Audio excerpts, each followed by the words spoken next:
Welcome everybody, wherever in the world you may be. This is round number 4 of the Logitech McLaren G Challenge. This weekend, we're going to be seeing some of the biggest and fastest sim racers from all over the globe. We're going to be starting off this evening with EMEA, and we'll be moving on to Asia Pacific later on tonight. I'm John Sargent, and with me, as always, is Luke Crane. Luke, how's it going this evening? Oh, it's feeling really, really good. I am as excited as I was in 2006 when the Piston Cup came down to 3 drivers in California, being Lightning McQueen, Strip Weathers, and indeed that pesky green car. I can't remember his name for the life of me, but I'm super excited. We've got some of the best drivers in the world racing this weekend, and as every single month has gone so far here, John, we've had more and more drivers come through, and that means that the field has got stronger and stronger in terms of performance and pace, and this month is no different to that. Exactly right. It's very, very tight at the top, and we can't include everyone. So let's dive right in and take a look at the format. Luke, explain to our viewers how today's races are going to go down. Well, we have qualifying for each race. There's 5 minutes qualifying for the stock car. They're at Bristol today, so they probably only need about 60 seconds. It's such a short circuit. That is lone qualifying for them as well, so they're out on circuit on their own. Then the open wheel, we're at the Nürburgring with the Dallara cars. They have got lone qualifying again, which means that they get a certain amount of laps where they can get their lap times in, but they're out on circuit on their own. And then we've got the sports car qualifying session, which means they're all out on circuit together. So that is really important that they find themselves a nice gap in the field to find their best time. Players are awarded points after every single race from first down into 30th position, because not only do the top 3 qualify, but across the whole 5 months, the top point scorers across the whole championship who have not gotten to the top 3 will also make it through. But it is the most important positions. Top 3 automatically guarantee themselves a spot into our semi-finals. Exactly right. You still get those points, but if you can make it onto the podium, that of course allows you to sail straight in, and you can compete as well at home. So here at the Logitech McLaren G Challenge, you've got the opportunity to qualify in your own time. Just be one of the top 30 racers in your region. Easier said than done, I know, and that will allow you to be invited to play in this monthly qualifier. You get enough points or place in the top 3, and you'll be going to the semi-finals. Yep, once you've made it to the semi-finals, you've got to keep that performance. So, it's all about making sure you keep consistent and maybe not peak too early, because you've got to get towards that grand final. So every single weekend matters. Place top 3 or get those points. But moving into today's races, we're going to be racing on 3 different tracks, featuring 3 completely different disciplines of racing as well. Which tracks are we going to be on today, Luke?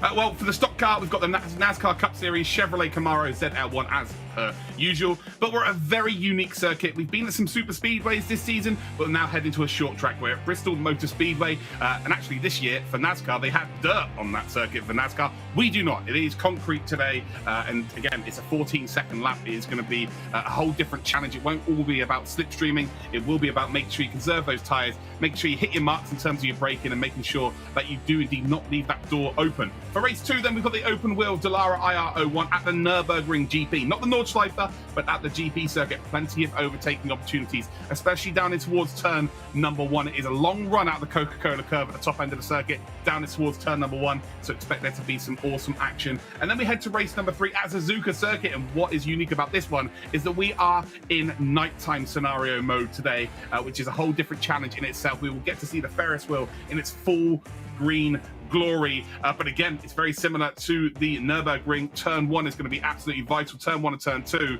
such a technical circuit as well, but yeah, very much excited to see all of the 3 of these tracks, but a big different challenge for each and every driver this week. And over the last month, hundreds of racers have been qualifying for their chance to be featured on today's broadcast. Only 30 in each discipline can make it onto the show, however. Quite a lot to go through here, Luke. Who are some of the people we should be looking out for on track?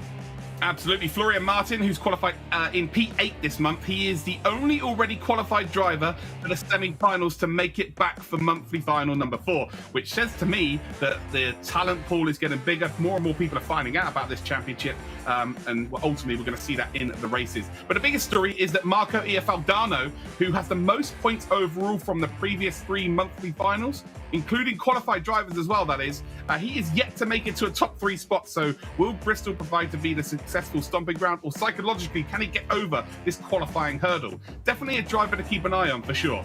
Other drivers to keep an eye on are Timu Toika. He is the fastest qualifier this month by a slender 0.005 of a second. Gregor's Radecki, the pole, is only a mere 0.006 of a second ahead of Adam Illman, who is back for his 4th monthly final, but yet to also get his golden ticket to the semi-finals.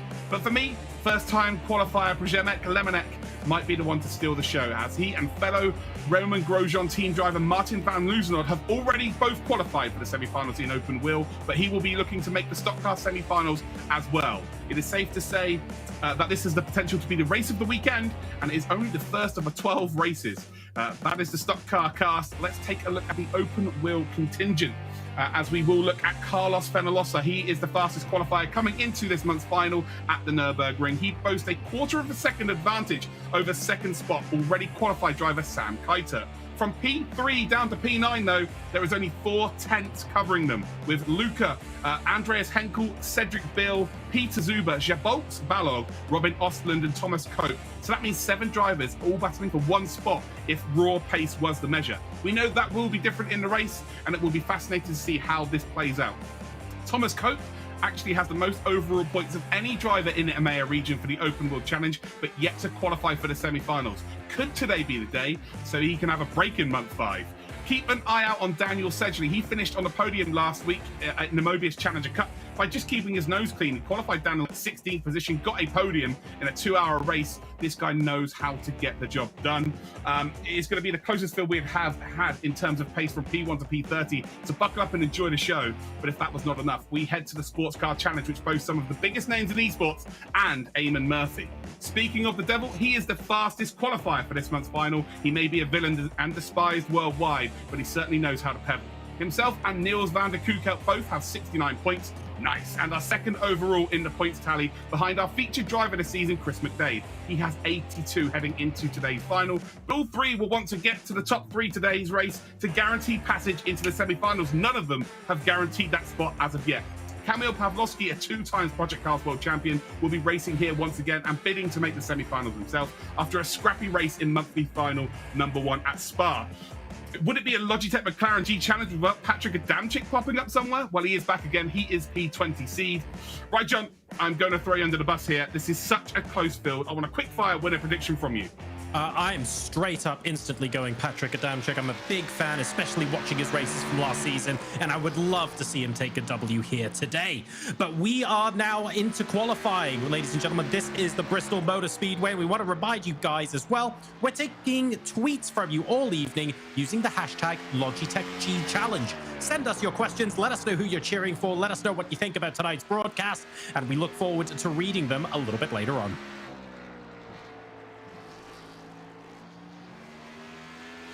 This is absolutely stacked. 24 cars here, actually, to start things off. This is going to make for a reasonably crowded race. It just keeps getting better and better here, Luke. Yeah, for sure. And like, this is ironically the last place these drivers will want 24 people on the grid. It's such a tight, compact circuit. And we really are going to see who the best drivers are in terms of tire wear. It is, again, we've seen outright speed, and we've seen people who've been able to work together with other drivers on the grid in previous rounds. But today, it legitimately is about keeping those tyres in a decent range. And we actually might potentially see our first set of pit stops. Again, it'll be interesting to see how that plays out. And to find out why and explain exactly what the unique characteristics of the Bristol Motor Speedway are, we prepared a little bit of a video and maybe a couple of tips to see what you can do at home to shave a couple of extra thousandths of a second off your lap time. Let's take a look.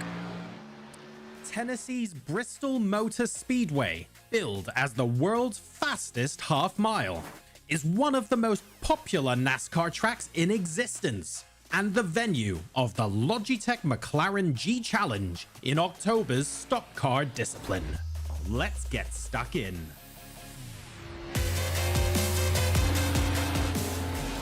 The all-concrete surface and stadium seating at Bristol make it one of the loudest tracks, creating an amphitheater-like atmosphere that is an absolute fan favorite.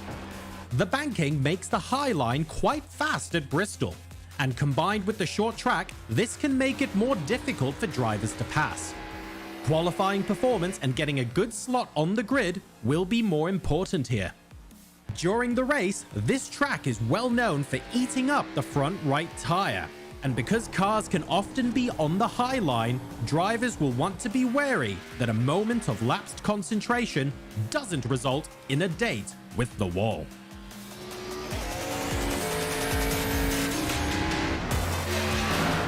What are you waiting for? Visit logitechgchallenge.com to enter and see you on track.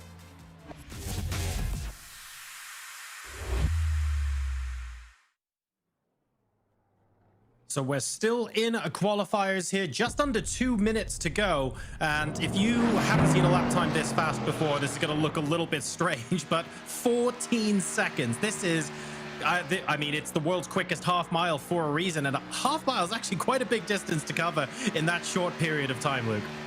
Yeah, it certainly is, but these drivers are managing to do so. Earlier on in this Logitech McLaren G Challenge, you were talking about how it might be a good idea to start on the high side before you start your lap to gain a lot of momentum.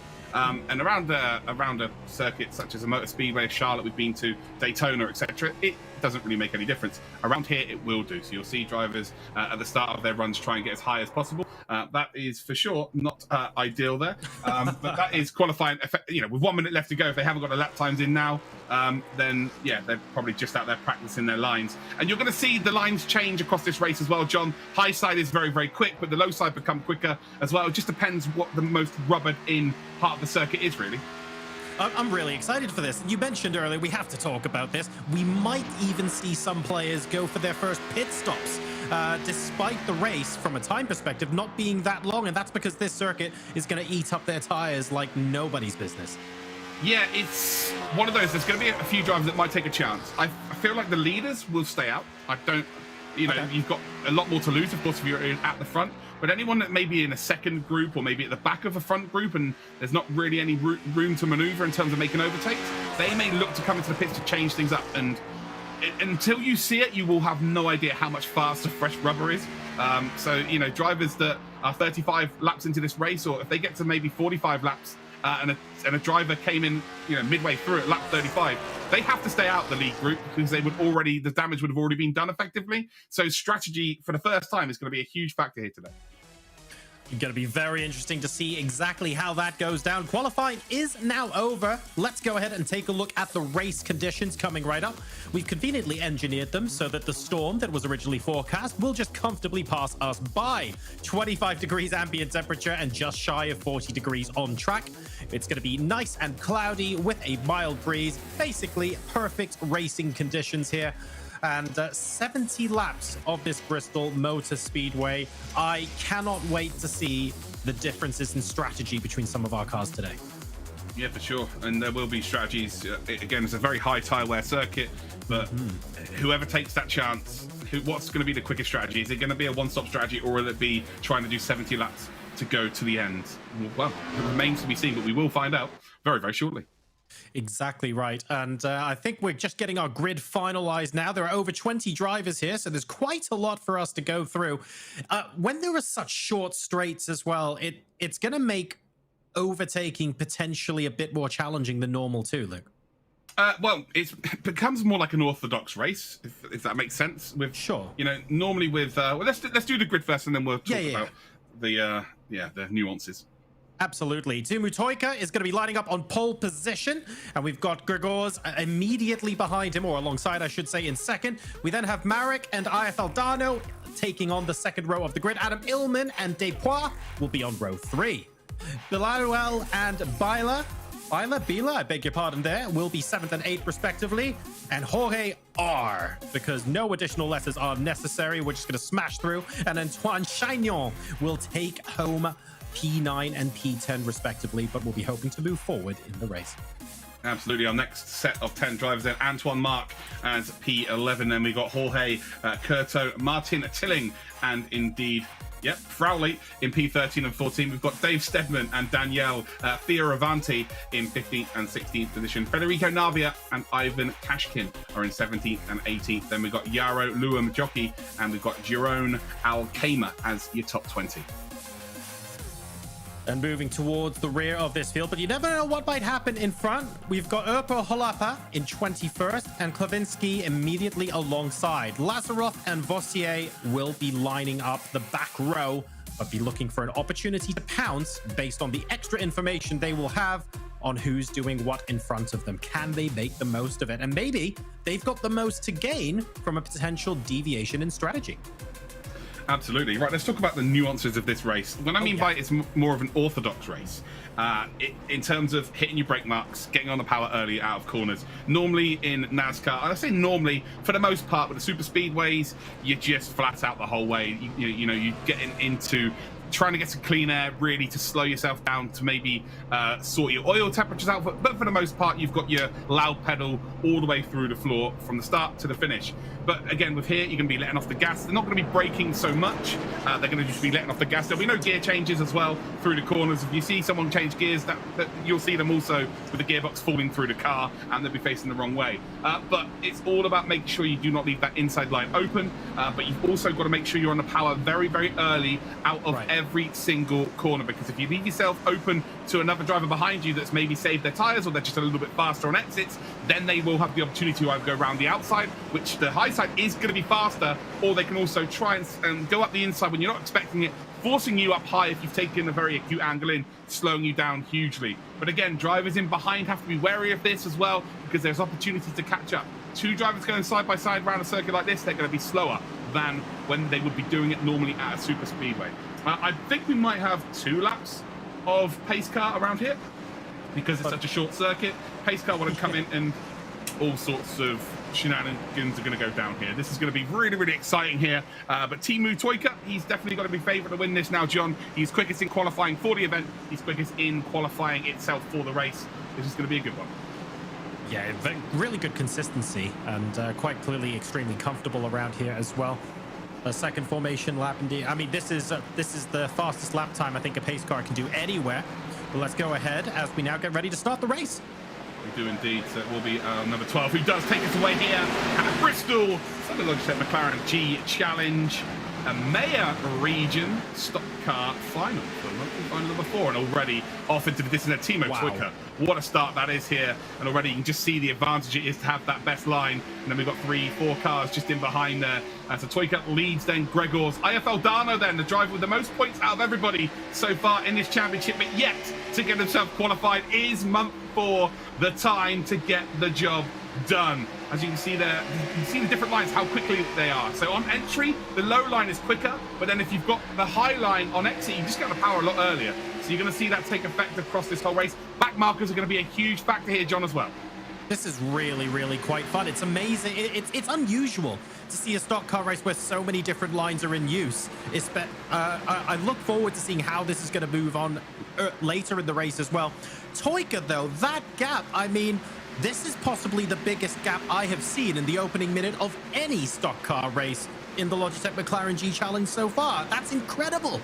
Yeah, but he's going really hard right now. By taking that low line constantly, he is going to be burning those tyres out massively. So has he already decided to commit to a one-stop strategy? That could be a big factor here. He's the leader of this race, and he might have already committed to that, because he is going really hard right now. As you can see, the group in behind, they're just not able to really keep up with him, and they're working together. They're on the high line. So they're all deciding that maybe to be a little bit more conservative early in this race. But yeah, as much as Teemu Toika is now out of the slipstream range, which again is not the biggest factor in terms of the sort of circuit we're at, being at Bristol, has Teemu Toika done a little bit too much here for him to be able to run like this for 70 laps? That will be, again, a question that will only be answered during the rest of this race, I guess. It's going to be really fun to watch some of the strategic decisions being made a little bit further back in the field as well. If we know that someone is definitely going to be staying out, are we only watching for how often the car stays on the high line, or are there other telltale signs we could read into to determine whether a car is likely to pit? A lot of these drivers are going to have to do it on the fly, John, because they may be out of position. Maybe they're a little bit further ahead than they thought they were going to be. You know, out of position doesn't necessarily mean that they have to be a bit further back. But yeah, you know, it's just going to be on the fly decisions, I think. I'm not too sure many of these drivers would have done 70 lap simulations with 23 other drivers on circuit. I just don't think that's not a possibility. It's one of the back markers, unfortunately, is in. Although we do see a potential move being formed here for P4. and it's going to be done. The number 16 car then makes it up into P4, checks the rest of the field up behind him. But meanwhile, that gives P2 and indeed P3 the chance just to drive away as it stands. So Lemonek then had dropped down, actually. He dropped down from 3rd down to indeed 5th. But he's making his way back up, of course, already qualified for our open wheel semi-finals. Can Lemonek potentially get into the stock car one as well? The gap now nearly a second, I would say. Timo Toika is absolutely flying right now. He has gone out there really, really hard. It'd be very impressive if he can stick with this kind of pace for the rest of this race and not have to pit. But I just find it very hard to believe that he's running that very tight low lines with the pace that he's going as well, as we do see IFL Dano find a little opportunity for himself here. Up the inside he will go. They are going to be side by side, the number 5 and the number 97. But I don't think... Oh, there's some backmark traffic as well. So we've got Lemonak then, who's going to have to deal with this backmark traffic here, as the number 22 there gets all... Oh, well, IFL Dana gets all out of shape there because of the number 22. And it is P2 and P3. They're trying to split them. They're coming through here, and they're going to be a full lap down. And this is not like Daytona. This is not like Charlotte Motor Speedway, where a lap down pretty much as you race over. You know, they could potentially catch that lap up. It's not beyond the realms of possibility. They're going to be expecting carnage here as well. I can't believe that actually this is probably the cleanest race we've had on a short circuit. And as I say that, the number 32 gets turned around, into the wall they go. And that, well, I had to, of course, mention something. And that is not good at all here. No cautions, of course. So they will have to just continue their racing action. And that is Adam Illman. Adam Illman, the 4th month in a row he's been here. He's got one of the highest point scorers in terms of the point scoring championship. But he's not going to get that top 3 again. I think he unfortunately got collected there because he was running in the top 10 for sure. I'm not even certain he was a back marker, but Adam Illman, unfortunately, will be dropping all the way down the order now, even if he wasn't before. Absolutely frustrating for him, but that's why consistency and coming back month after month is so important, Luke, because if you're qualifying and you're one of the 30 fastest drivers, you complete the races, you gather those points, it's difficult for people to be able to come back at you because you have got such a massive hole in the back. We've now got a Quantum Pay replay of that incident involving Adam Illman. Let's go ahead and take a look. So here we go, and Adam Illman just takes the low side here, and it's net no. Yeah, absolutely nothing on the 119 car or Illman himself. The 22 unfortunately gets stuck in as well, and straight across the track into the 31. And yeah, netcode unfortunately. It's a huge shame here. Well, this is the battle for P2 as it stands. IFL Dano, the number 97 car. Remember, it's very similarly to Adam Illman. He has been in every single monthly final, yet to get into that top 3, has the most points overall out of everybody, and he is right in behind Gregors, and they are 2.4 seconds behind Toika now, with 23 laps gone in this race. I think it becomes very difficult to say that any of these are going to pit here. I believe that at least the top 4 are going to stay out. I guess the golden question at this point, and maybe the answer is we don't know yet, if we're assuming Toika is going to pit, when is the correct time, or when is the most likely time we'll see him in the pits? Well, I would imagine around about 35. He'll split it bang on in half, although he's being caught here. It looks like, yeah, Timo Toika has been involved in something here for sure, and I'm wondering if he's got damage to that car. I think he might have been involved in with a back marker, or indeed the back marker's just held a very, very tight line, which means he's lost maybe, well, nearly 2 seconds here. They're going to be around about 4 tenths behind, maybe a little bit higher.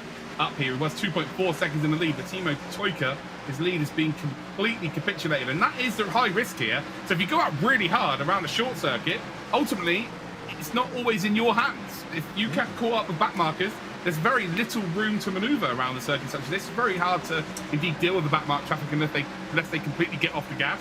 But we've seen that happen with other drivers, and that creates contact. So right now, Timo Toika looks like he's pulling that lead back out here, but less than ideal for sure. It's the gap is now only 1 second. Bigger mover here though is Lemonek. Qualified P3, went down to P5, is moving up the order nicely here in that green number 16 car. And the driver here that is under pressure is IFL Dana, of course. Like I said, most points so far this season, just hasn't been able to crack that top 3. And the last thing he'd want right now, like he'd be loving life if it is just hit. Oh no, he's going to have contact with the number 5. And well, Gregors nearly gets taken up there as we go up then through the second curve, and Lemonek decided to take a higher line. The number 40 is a backmark car. IFL Dana is going to run into the back of him there. Almost contact between him and Lemonek. And Oh, you can see then IFL Dano, it's all gone wrong for him. He gets out of shape ever so slightly, and ultimately he's going to very much struggle to get back onto the pack now. And yeah, IFL Dano, just the pressure being put on by Lemonette lap after lap. It's nearly, what, 25 laps has been right behind him, and IFL Dano finally broke, I guess. That's going to be very handy for Gajegos and Lemonek, I suppose. They're not going to have a third car joining them in that battle for second place at the moment. Let's go ahead and take a look now. We've got another Quantum Pay replay of IFL Dano, unfortunately getting out of sorts here. Multiple points of contact here, though, Luke. Yeah, I love this. I love this from Lemonek. He's been very proactive. So he's forced that mistake there from IFL Dano. The back marker has gone slow up on the high line, but Lemonek's realised that's going to be the case. And so what he's done is he's forced IFL Dano to take a different line to him. He's going deeper, which means IFL Dano's then got to try and get on the power on the exit of the corner too early to get across and maintain that position, thus making the mistake, thus spinning up the rears, thus losing the car. So that was all on Lemonek there. Really, really good driving from him. Just piles the pressure on and forces a mistake from the driver. If we see a half-time pit stop, we're starting to see it. We're starting to see people come in. We really are. Think so. You can see the difference here. You can see the difference here. The number 5 here, Gregors, is super, super quick. Of course, repping behind a lot of back markers here. Back markers are plenty everywhere. And at this stage of the race, you just kind of want to keep yourself out of trouble, really. Don't really want to get too involved. But there'll be drivers now, maybe down to P10, 11. We, again, can't confirm as to whether they've pit or not. We haven't seen anybody come in ourselves. These two don't really need to do anything here. They've gone past the 35 mark here, so these are staying out. There's no reason for them to come in now, I would say. But you can see that Lemonek probably wants a little bit of insurance here. IFL Dano is still not far behind, but, far enough. But a few back markers, they get involved with some issues. IFL Dano could get back into this very, very quickly. But as it stands, Timo Toika, Gregors, and indeed Lemonek, they're all going to qualify, because none of them have already qualified here. So we're going to have 3 new qualifiers for our semi-finals. I'm looking forward to that. So at the moment, we've got Toika, Grzegorz, and Lemonek occupying our first 3 positions. And because we haven't seen Toika come in, Luke, I'm looking at the lap times like a hawk here, and I'm wondering at what point during the second half of the race are we going to see this pack potentially catch up to the leader? Could we see them reel him in as the number of laps to go starts winding down, because he was so aggressive with his line in the first half of this race? Yeah, 100%. He's down like 4 seconds. He's dealing with the traffic a little bit better than these two. And ultimately, when you're on your own, it is easier to deal with traffic. When you've got 2 cars working together like this, it's a lot more difficult to work and maneuver around the traffic. So yeah, Timo Toika looking very, very good. And as much as tyre drop-off can be absolutely huge here, we're looking at the lap count there. There's 28 laps. That's nothing. That's 28 laps is absolutely nothing right now. So a 4-second advantage. The only reason you're being caught right now is if the guys behind you have indeed changed tyres, and they just haven't. Yep. So he's going to be good, I think. IFL Dano's decided not to come into the pits. He's losing more time to the top 3 as well. And Bila, I think Bila might be catching up to IFL Dano. So unless someone maybe outside the top 10 has decided to pit, again, they're not far enough behind, really. They're not far enough behind to say that they pit at this stage. So I don't think anybody has. So it was maybe a pipe dream that we'd see some strategy, but as it stands, it looks like it's not going to be the case, and they're really just going to try and go at it. But again, this could be a learning curve for the rest of the regions watching right now, because the last 10 laps here could be very, very interesting indeed in terms of, people are going to start making mistakes. They're not, they could see people end into the wall because they've got 0 grip at all. So yeah, if you're in the other regions right now, you're keeping a real sharp eye on this and trying to figure out your own strategy ready for either tonight or tomorrow. You also get the opportunity to potentially dive coming out of the corners, knowing that you'll fall back behind by the next corner, but if the finish line's right ahead of you, it could be a last gasp grab of a place. So some very exciting potential end of race shenanigans going on here, and I'm looking forward to seeing if anyone chooses to dive. But I can't hide the fact I'm a little disappointed. I wanted to see one of these cars unlap themselves and absolutely blitz round here significantly faster because they've had a pit stop. It doesn't look like we've got that variation that we thought maybe would happen. Yeah, well, let's not worry about that variation right now, because IFL Dano is catching up to these two because they're dealing with this traffic very poorly indeed. It's not their fault either. Look at IFL Dano. Here he is. is coming through nicely here as well, and he's just not getting as caught up. He's in behind the number 9 car there, trying to figure out who that is. Again, it is a back marker for sure. But IFL Dano really is dealing with the traffic a lot better than the 2 cars in front, and we've actually seen the 2 cars in front here have contact a few times as well. So if he can just negotiate this as cleanly as possible, he may be able to just claw onto the back of them once again.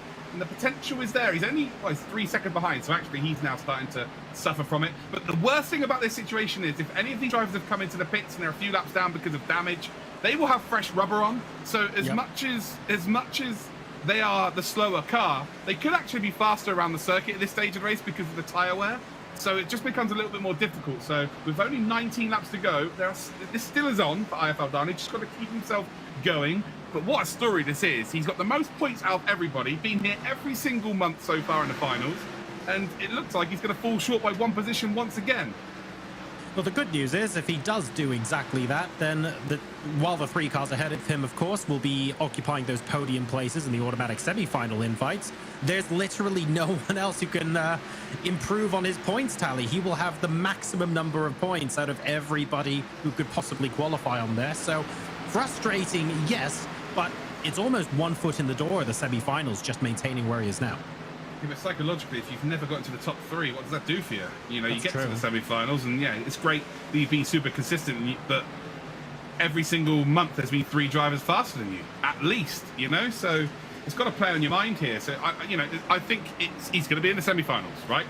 Regardless of what happens, finishing P4 today is pretty much going to guarantee his semi-finals. Well, it is going to guarantee his semi-final spot. Let's make no bones about it. No one is going to catch him in the points. But he comes back next month for sure. 100% has to come back next month because he has to try and get into that top 3 just for his own psychological gain, right?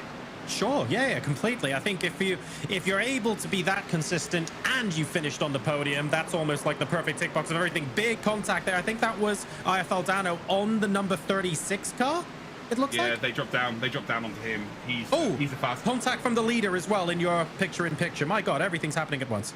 Oh, Teemu Toika's had some contact here. It'd be interesting to see if he's lost time, though. The number 12, again, he's taking the midline right now.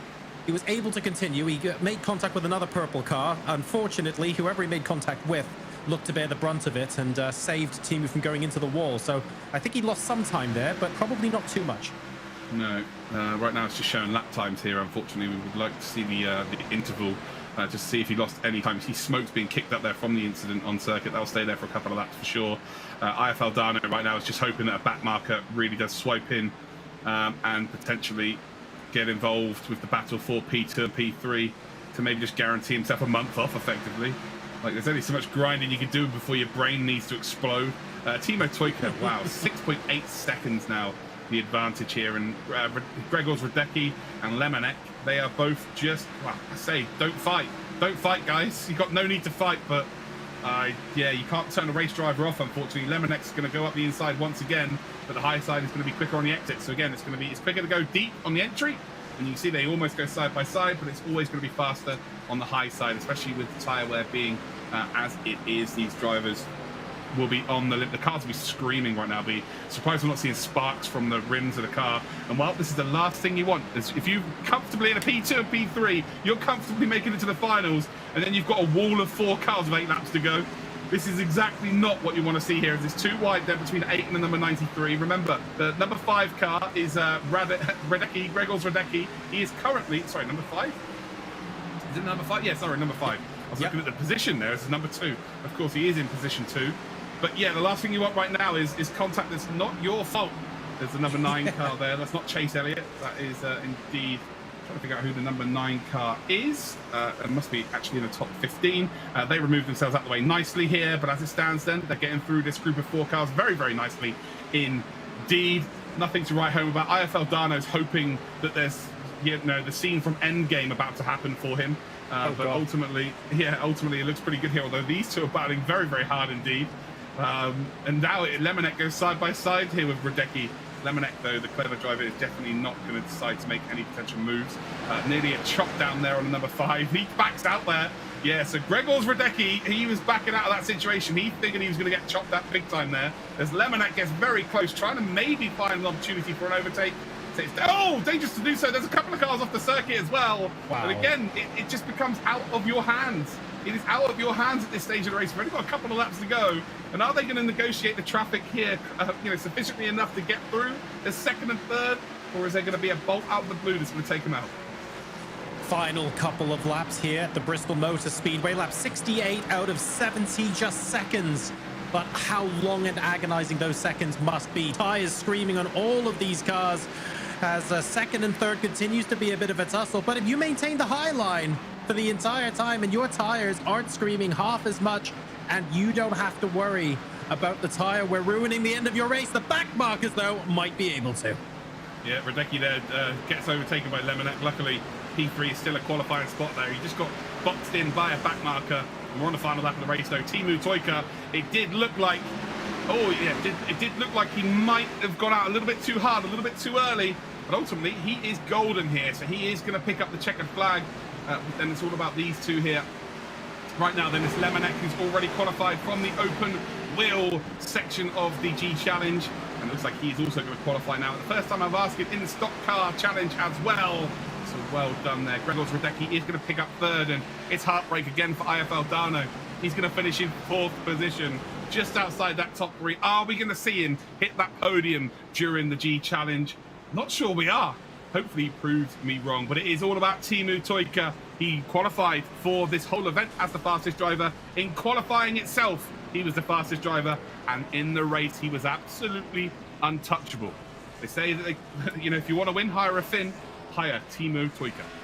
Absolutely imperious drive, and I think we can say that with no exaggeration whatsoever, managing to gap the rest of the field so early in that race and then extending that gap to over 6 seconds at one point. We were thinking maybe he was going really hard on the tires. We could actually see a pit stop out of him. No, that was just raw pace, and crucially, he managed to keep the tires under control. There was a bit of a wobbly moment towards the end of the race. We saw that in the picture-in-picture, but he managed, other than that, it was basically perfect.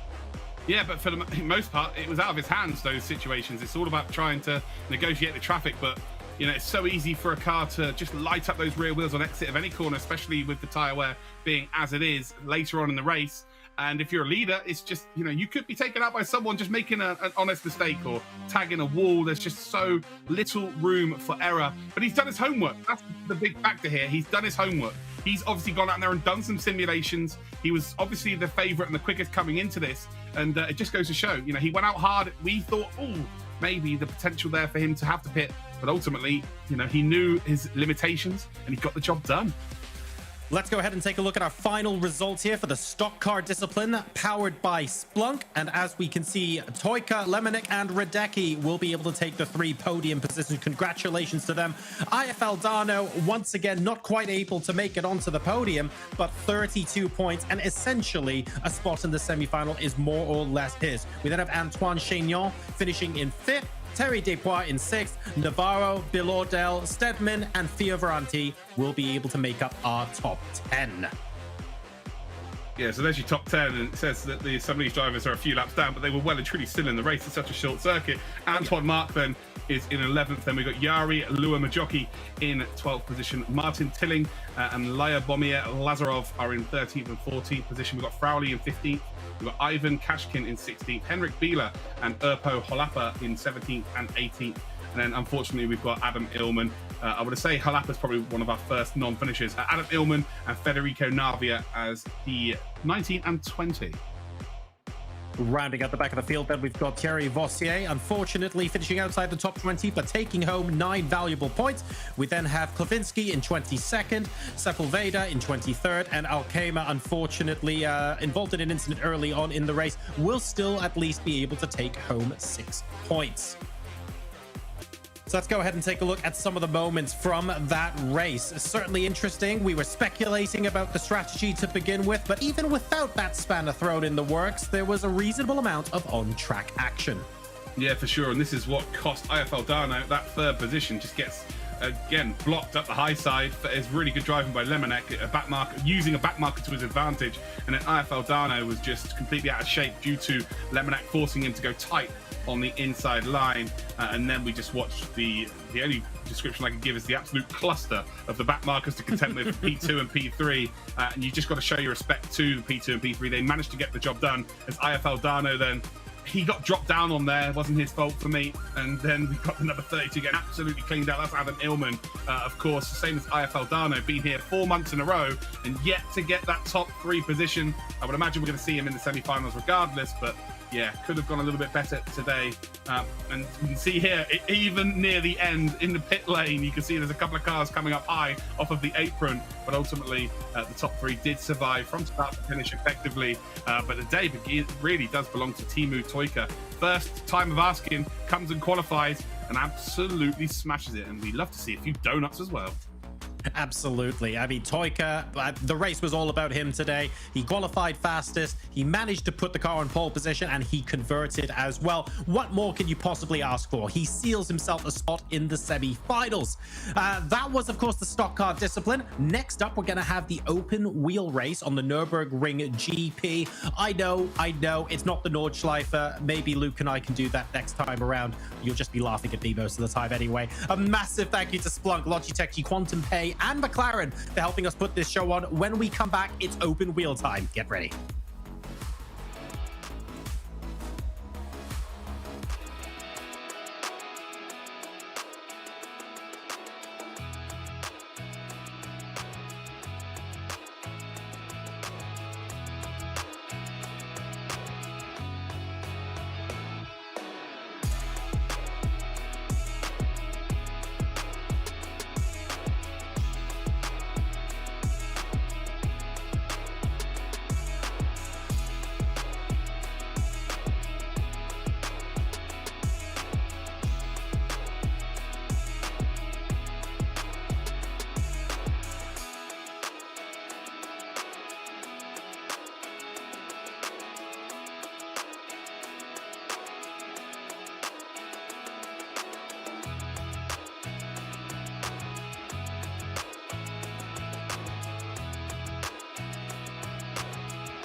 Welcome back to the Logitech McLaren G Challenge, ladies and gentlemen. Next up, it's going to be the open wheel section of our broadcast this evening, and it's going to be moving onto Nürburgring GP, a fairly notable circuit that a lot of drivers will, of course, have raced on many times. I don't think it's a stranger to many, and I'm looking forward to seeing how this race pans out, Luke. What do you think about the Dallara IRL1 on the Nürburgring?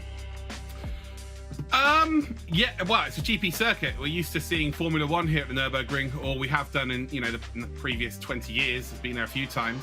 But ultimately, you're going to see, especially in sector number 1, you're going to see the cars slide on exit of corners. Okay. The top drivers will be using the oversteer or lighting up the rear wheels on purpose to get the car turned, meaning that they can get the power down a little bit earlier and the car facing in the right direction. So again, you're going to see these cars sliding around to get the absolute maximum potential from them.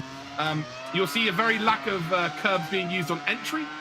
They'll be using curves on the exit though, for sure. But yeah, if you use the curve on entry, the only reason they'll be doing that is to, again, try and get the rotation in the car, try and get the car turned around. But for the most part, you are just going to see them using curves on the exit. It's so dangerous with these, and some of these curves are raised higher than the actual car itself. It's very iffy to try and maximize use of the curbs if you're not 100% sure where those limits are.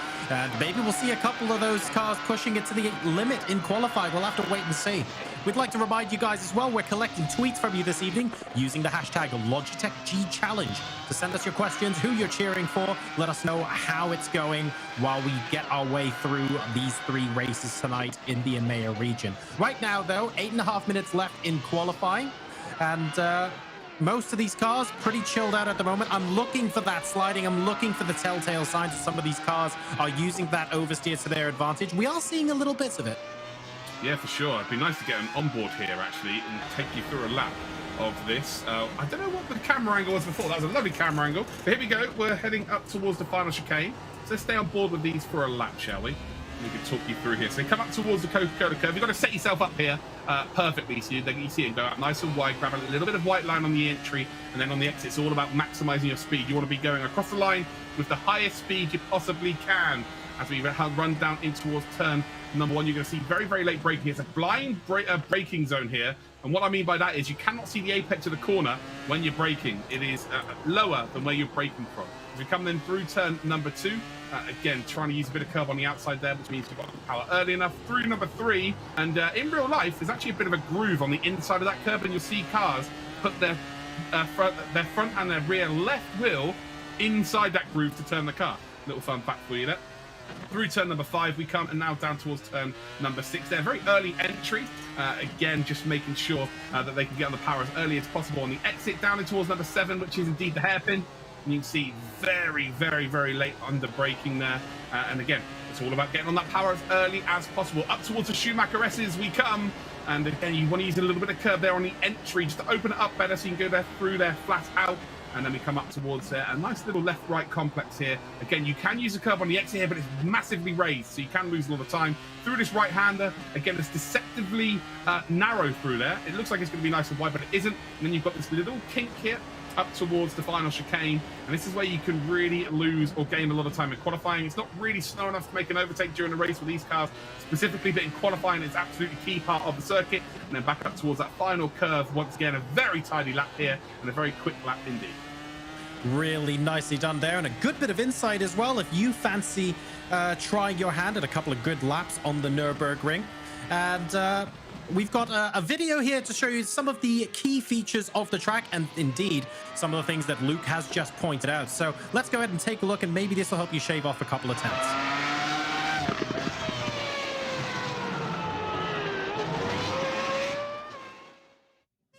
The Green Hell. This historic Grand Prix circuit will be our open wheel battleground for the Logitech McLaren G Challenge this month. Let's get stuck into the lap. The downhill braking zone into turn 1 can catch drivers out, especially in racing conditions where your focus is partly on other cars. Running wide can cost valuable places in a tight race, so make sure you don't misjudge your braking point and get a good line into the infield.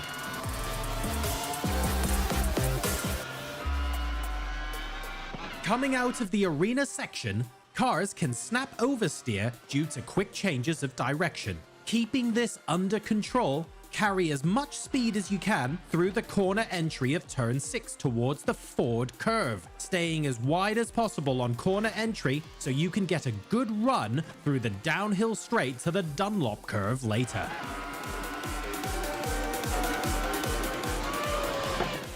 The uphill braking zone into the Vidal chicane later in the lap lets you steal a slightly later braking point, but don't be too greedy. The curbs on this corner can punish cars and lap times heavily, so a poorly judged line or braking point will compound your mistake through to the final corner.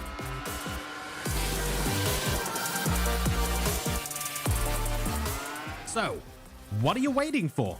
Visit LogitechGChallenge.com to enter, and we'll see you on track.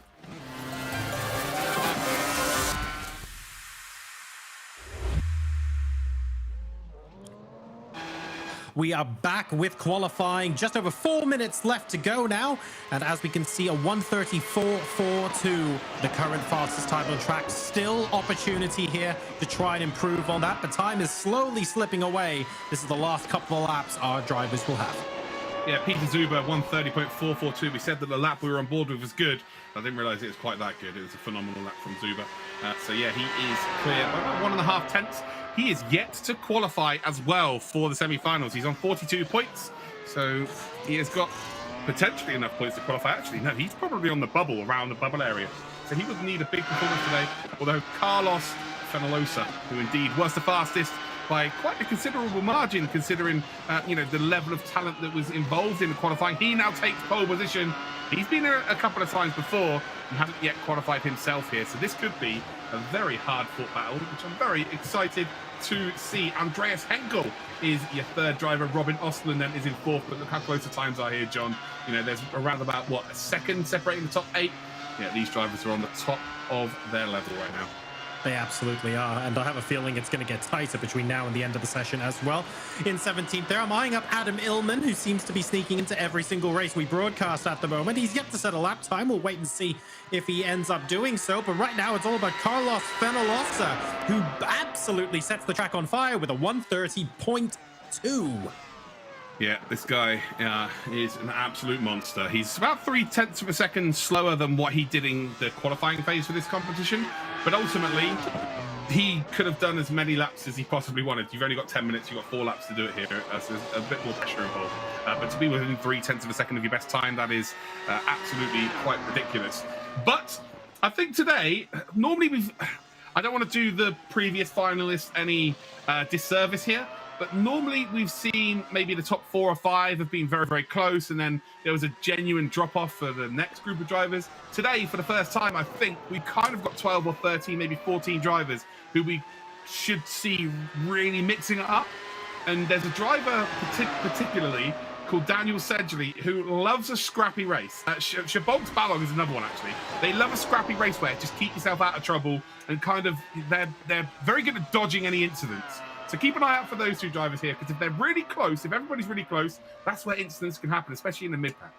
They might have to be at this rate, because if we have 12 or 13 drivers who are all pretty much in the mix and could be fighting for one of those podium positions, Luke, that basically means that the outcome of the race could well be decided by a minor mistake in qualifying or something similar, because that's how tight this field could be. So I'm very excited to see what that spread looks like. We'll find out in just a couple of minutes' time. On board now with Adam Illman. He's got a 1:33.6. That's definitely a banker. He's going to be looking to shave a fair chunk of time off of that, but he just about has time to do so. Oh, big slide. Yeah, for sure. He'll be there or thereabouts, although his best time he produced in terms of qualifying for this event was a 33.2, so it's about 0.4 of a second off of that. If you put into practice what Fenolos's has done, he's around about 0.3 off of his time. I don't think it's too far off of his potential, to be completely honest with you there. So maybe he's going to find a couple more tenths. I don't know. But it shall be, well, we're about to find out, to be fair. He's about to come across the line. 30 seconds to go left of our qualifying session. I just want to bring another note to your attention, John. We've been at circuits where slipstreaming has been absolutely vital around, with these cars specifically. This circuit is a much more technical beast. So you're going to see, again, a lot more bigger gaps form very, very early. The leaders, it is in their interest to really gun it for the first 3 laps here.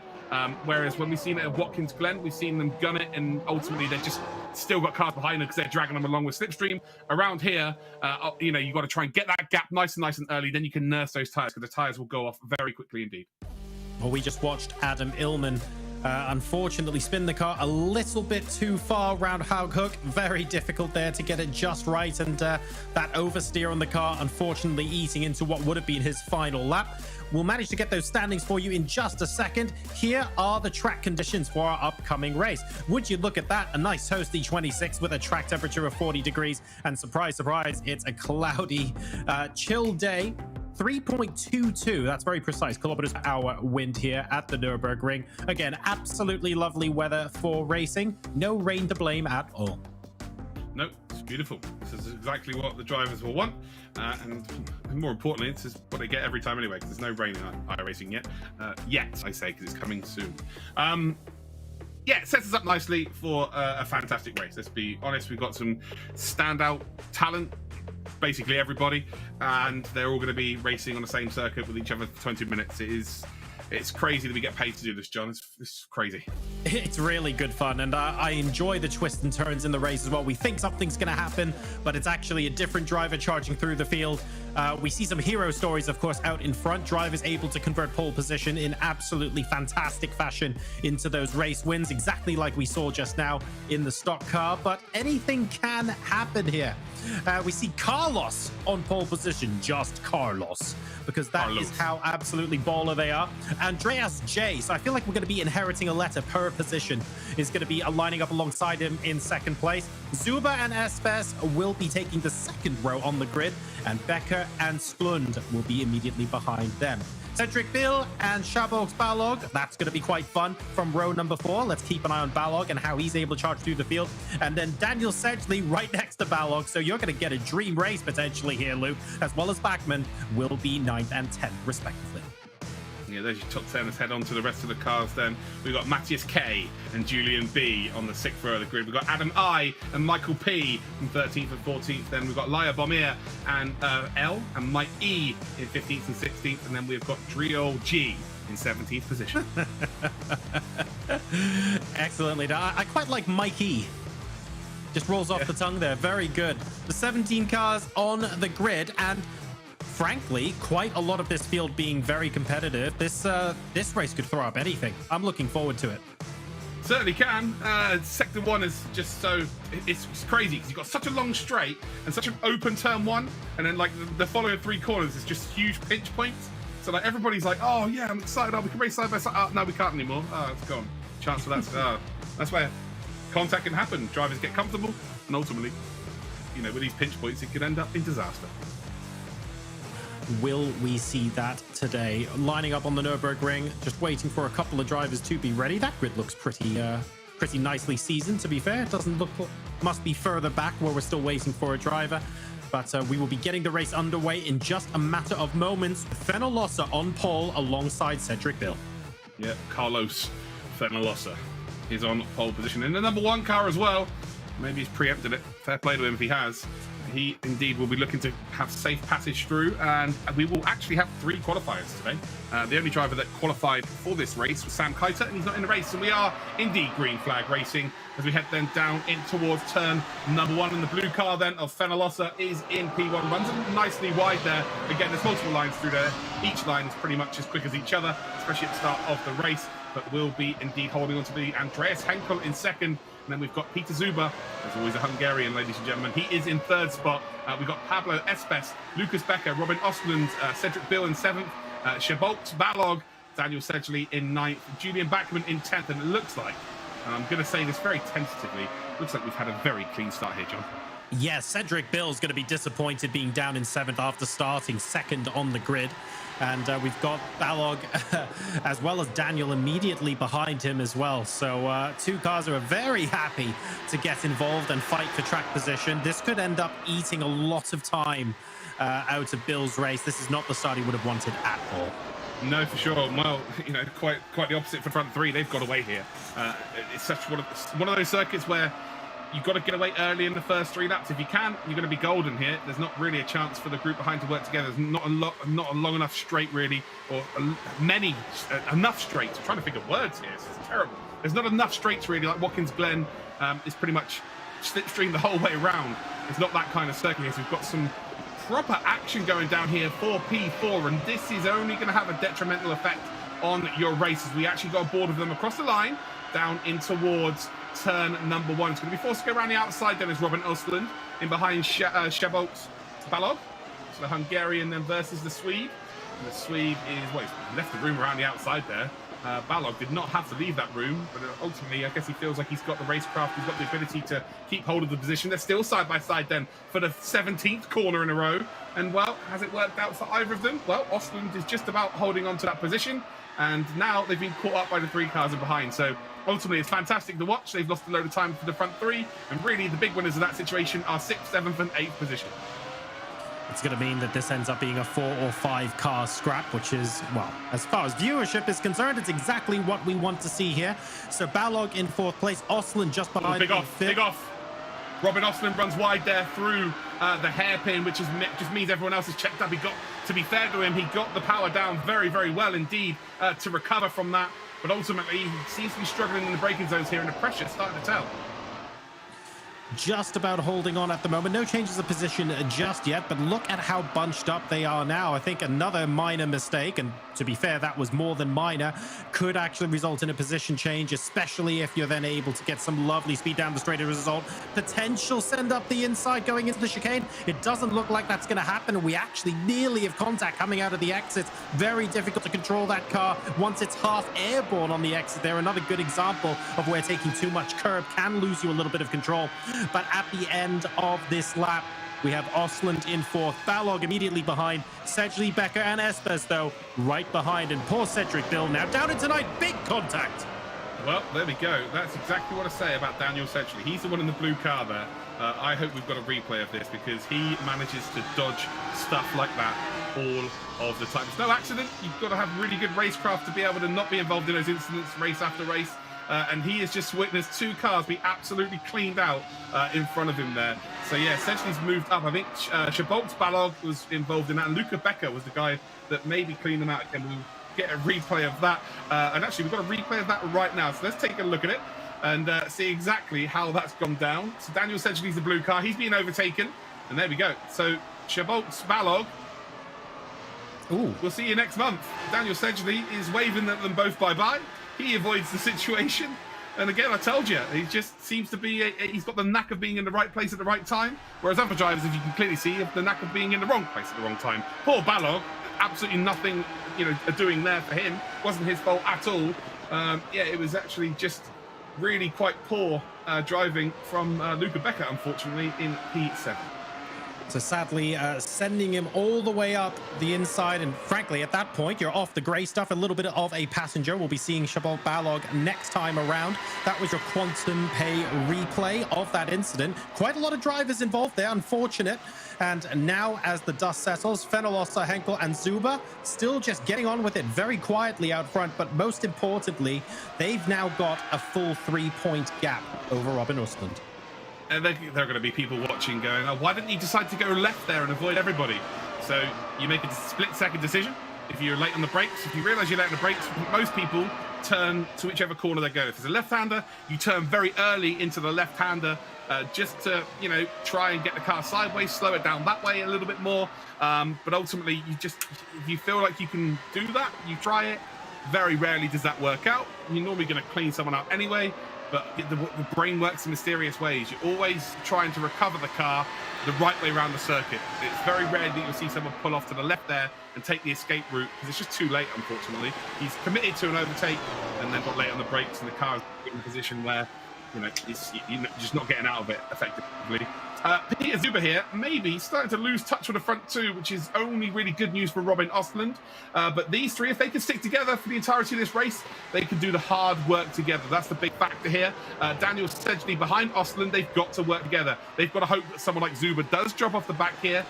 ultimately, we're not seeing these two work very hard, though, together, are they? They're not overworking each other. They're not trying to make overtakes on each other. I think they've all realized very, very quickly that the top three here, and they are golden. Actually, essentially, just dropped behind Ostland here. So Ostland is about 4.4 seconds behind. Essentially 6.3. And actually, essentially, he's dropped right down. So, yeah, he is not... Well, he's had a big incident somewhere because he's still not crossed the line. There he is. He's now... Well, no, it still hasn't crossed the line. So he's P10. He's going down the order here. He's crashed. And he's out. Yeah, he's not in this race anymore, unfortunately for him. And, well, I'm saying that he's one to avoid any incidents around him. I think he might have had one himself here. So, yeah, I should probably... as a commentator, I should probably just not say anything. I think the key was... the key, unfortunately, was avoiding everyone else's incidents, but I think he might have been involved in one of his own making there. We didn't actually see that live on screen, so I'm not 100% sure there, but it does look like that's what happened because we don't have any other driver that's also moving down the order. At the moment, though, I'm waiting to see whether this gap between Robin Ostland and Peter Zuber are likely to move down. I'm not 100% sure it has so far. At the moment, it's still about 3.5 seconds. And this, ladies and gentlemen, is data-driven insights powered by Splunk. We've got a 1:32.847 from Adam Illman. Bear in mind, he started this race, I think, from close to the back of the grid. 13th, actually, and he's now running in 8th. So very, very nice start to the race for him. We're not even at the halfway point. He's still got plenty of opportunity to improve his position even further, Luke. Oh, yeah, I absolutely want to build up Adam Illman, but it does help when other cars are blowing up around him. Yes. Let's call a spade, shall we? You know, ultimately, yeah, other cars have made that very easy for him to be in that position. As it stands, we're on board them. That's Pablo Espes and Cedric Bill. They're battling together for position. But Zuber has now got the fastest lap of the race of 30.0. That is the difference, ladies and gentlemen, of slipstream. 2 seconds or over 2 seconds from what the qualifying times were. That is huge. Sorry, it wasn't over 2 seconds at all, was it? They were in the 30s. So yeah, ignore what I'm saying. But they're a lot faster than they were in qualifying. Exactly right. It's and he doesn't even need to mount the overtake as well, right? He can use that to save his tires, keep in touch with the front two. If they're saying this is good enough to get us into the semi-finals, let's not do what the cars immediately behind us did. If anything, the incidents have allowed these guys essentially a trouble-free race. All you have to do is effectively lose less than 0.3 a lap to Robin Ostland, and that's only going to improve as the race goes on. If you're able to do that and comfortably stay out of trouble, that's completely fine. Robin, in the meantime, he's going to be trying to push as hard as he can. He'll be able to chip away at that lead, but something tells me he's also going to have to rely on a bit of a mistake. He's actually lapping the same as the group in front of him. So if he had someone to work with, he is probably the fastest driver on circuit right now. But unfortunately, he's having to do it all on his own. And back to what you said about the tyres, it's best to be leading a group because you're not then dealing with the dirty air of the cars in front. Again, it's a bit of a different scenario for the three in front here because ultimately they've got a lovely bit of time to work with. What about Robin Ostland? Did he close up here? No, he's lost half a second. Right, so yeah, Peter Zuber will be, if this was a race for P1 is everything, he's got to be making overtakes, right? Because ultimately, if you're in jet-washed air from a car in front of you, that means that when you're going through a corner, your car is moving sideways opposed to rotating straight forward. If that makes any sense. So turning a corner by going straight forward, what I mean is the wheels are pointing all, in a straightforward motion opposed to like rallying, for instance. You see a rally car, it slides through a corner. When you're in dirty air, the car, you can't see it visually. Sometimes you can if it's a real extreme slide, but the cars will slide through the corners if they're in the jet-washed air of the car in front. Try and explain this as simply as I possibly can. And ultimately, if the car's sliding, that means it's scraping across the tarmac, meaning that more tyres are being used. The wear becomes a lot more ferocious, of course. The car then becomes slower later on in the race. Whereas the car in front, they haven't got any sliding at all. They're taking the best line possible each and every lap, and ultimately it means that their tyres are going to be in better shape. The only real negative of leading a race would be that you are not able to fuel save. But with these 20-minute races, there's no need for that fuel saving anyway. So right now, being in the front is hugely the best idea. Lap 7 out of 12 now, and Fenelosser isn't exactly pulling away from Henkel at the moment. Cars number 1 and 99 as we start lap number 8. But at the same time, he's holding station fairly comfortably. They've been about a second apart most of the race. It doesn't feel like Henkel's particularly pushing to try and overtake here, and with good reason. It's so easy to lose control out of one of these cars. we see the leaders in the race make it look so easy for us, Luke. But in reality, even in like sim racing, real life, it doesn't really matter. The smallest mistakes can lead you to completely lose control, and that's race over without anybody else being involved. Yeah, this is also a very, very tough car to be consistent with. Again, this is not me bigging myself up or anything, but I qualified a few months ago, or I tried to qualify, and did a few laps. I did simulations of what it would be like on 20 laps. I did simulations of 3 laps. I did simulations of 5 laps. Some of those simulations weren't my choice of doing 3 laps, but, you know, here we are. And it's very, very difficult. The tyres drop off so considerably, it becomes a completely different race from start to finish. So the front drivers have done the hard work right now. And, you know, Andreas, Jenkel and Zuber, they just got to stay behind now. Just stay behind. Don't try and put any pressure on yourself here. Again, third is exactly the same as first, really, in this format. Top 3 will go through. You just do not want to be giving a carrot to someone like Robin Ostlund. You know, we know he's fast. He's qualified to get to this point. He's actually the 8th fastest qualifier. You know, he's comfortably running in the 30s himself. But you just do not want to be giving someone like that a carrot for 4 laps, because they will reach another gear. Sometimes it's psychologically in sim racing and motorsport on its own, and actually any form of sport, any form of whatever you want to do in terms of hobbies, if you've got something to chase, if you've got an achievement to chase, it makes you perform better, not only physically, but mentally as well. So, yeah, he's going to be making better decisions. He's going to be more focused because there's something to genuinely chase. That's exactly how I feel down in curling club, Luke. Really important psychologically to sort of get that kind of edge. But, do you know what? I never thought I'd hear you say that, but I always had an inkling that you did attend either bowls or curling club. And now it's been confirmed, so good to hear. Exactly. Well, I'm old, man. What can I say? But it's a lovely pastime. Gap between Peter Zuber and Robin Ostlund not really closing at the moment. I would say the front 3 are relatively comfortable at this stage, especially in light of Peter Zuber setting the fastest lap of the race earlier on. Just wanted to make sure he closed the gap without necessarily pushing. And as a result, things are looking relatively chilled out. Making his way into the 129s, though, is Carlos Fenolosa, definitely wanting to try and break the slipstream of Henkel before the end of the race if he can.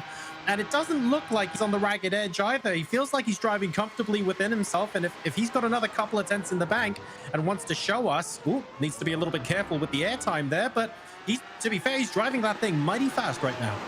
Yeah, it'd be interesting to see whether he's actually out of the slipstream range here. So let's watch them as they come across the line, see if that gap does indeed close up down towards turn number 1. But I think Carlos has just decided here, right, what have I got? You know, what can I gain in terms of an advantage psychologically on the rest of these drivers moving forward in this competition? He knows that people who've already qualified are going to be watching, like, for sure. They want to know exactly who they're going to be racing against moving forward in this championship, right? But Absolutely. Also the 2 drivers directly behind him. If he can manage to pull out a gap, it's a very difficult car to pull a gap on anybody because of the slipstream being such a huge factor. And he hasn't managed to do it, by the way. They are still keeping tabs with him. If he can then break the slipstream, it's just like a 1-0. There you go, got you. Next time out, guys, you know that I'm capable of doing that. It's again, it's probably the hardest challenge. Is making obviously winning races is the biggest challenge, but you know, breaking toe of drivers of a similar ability as you, being at the top level. Yeah, it's a challenge in itself here, as we are looking here at Julien Blanchard in behind Adam Illman. So Illman, good to see that Illman is still in the race here near the end. And again, he just keeps chipping away. We've got 2 ways of qualifying in terms of the broadcast each month. Of course, we've got wildcards as well, but we have top 3 from every single race qualify for our semi-finals, plus a certain amount of drivers in terms of how many points they've earned or accrued across the whole championship. So if they never actually reach the top 3, if you've signed up every single month and you've raced in the final, ultimately you're going to be gaining points each and every time. And Adam Illman showing that maybe not quite top 3 pace, but you know, if he's again like poker, chip in a chair, you can get yourself there. You can get yourself into semi-finals, and we've seen that with some of the big dogs over the last 4 months, anything can happen in these races. And as we move towards the semi-finals, John, it's going to be even closer in terms of pace and drivers, which means the potential for incidents becomes even bigger. Speaking of potential for incidents, there has been a very minor one here as Peter Zuber overtakes Andreas Henkel. No change to the overall top 3, of course. I suspect that was a minor mistake that Peter Zuber capitalized on. We know that he was setting fastest laps earlier on in the race, but Henkel is there or thereabouts as well, 1:30.0 with his fastest lap. He's going to be a little bit annoyed, but ultimately, end of the day, if they finish in the positions they do now, they haven't actually lost anything. It's just a little bit of a wake-up call to say, hey, guess what? Just make sure you're looking after the car. Make sure you understand that if the tires go off, you're not caught out. And they should still be able to finish in this order, barring some sort of catastrophe. Yeah, it's about not getting greedy now. Like, the P1's gone, but don't be greedy. Like, if you make a mistake, but you're still in a qualifying position, again, it's such a unique format. You know, normally races, P1, P2, P3 are different. You get a podium, but the trophies are different. The points in the championship are different. But ultimately, with this championship, they are worth the same at this stage. Anyway. So, take your medicine. I've made a mistake. Get out of your head. Move on. Like, oh, P3, good enough. But don't try and get greedy now. Don't try and think, I deserve P2. I've already earned P2. You haven't. You're in P3. You've got to take it on the chin sometimes and just move on. And I think Henkel's doing that right now. So, yeah, I think they're going to be quite good. But, yeah, the last thing, again, we wouldn't mind seeing it, John, but the last thing him as a driver would like, or Zuba, is for them to start battling side by side and just give Austin an opportunity to pick up a free. Yeah, that would be absolutely disastrous. Fenellosa there also might have had a minor mistake because he was up to 1.8 seconds ahead at one point. I thought he was continuing to pull a really nice gap even bigger, and it's actually now just dropped back down to just over a second. Assuming there are no major mistakes on the last lap, that should be comfortable for him to take the victory here, but you never, ever count yourself the race winner until you actually cross the checkered flag. So Fenellosa still has half a lap to go, but right now he's sitting comfortable. Yeah, he's done a really, really good job here. I think he's also achieved the little goal of breaking that slipstream. Now he's kind of just let off the gas ever so slightly here, pardon the pun.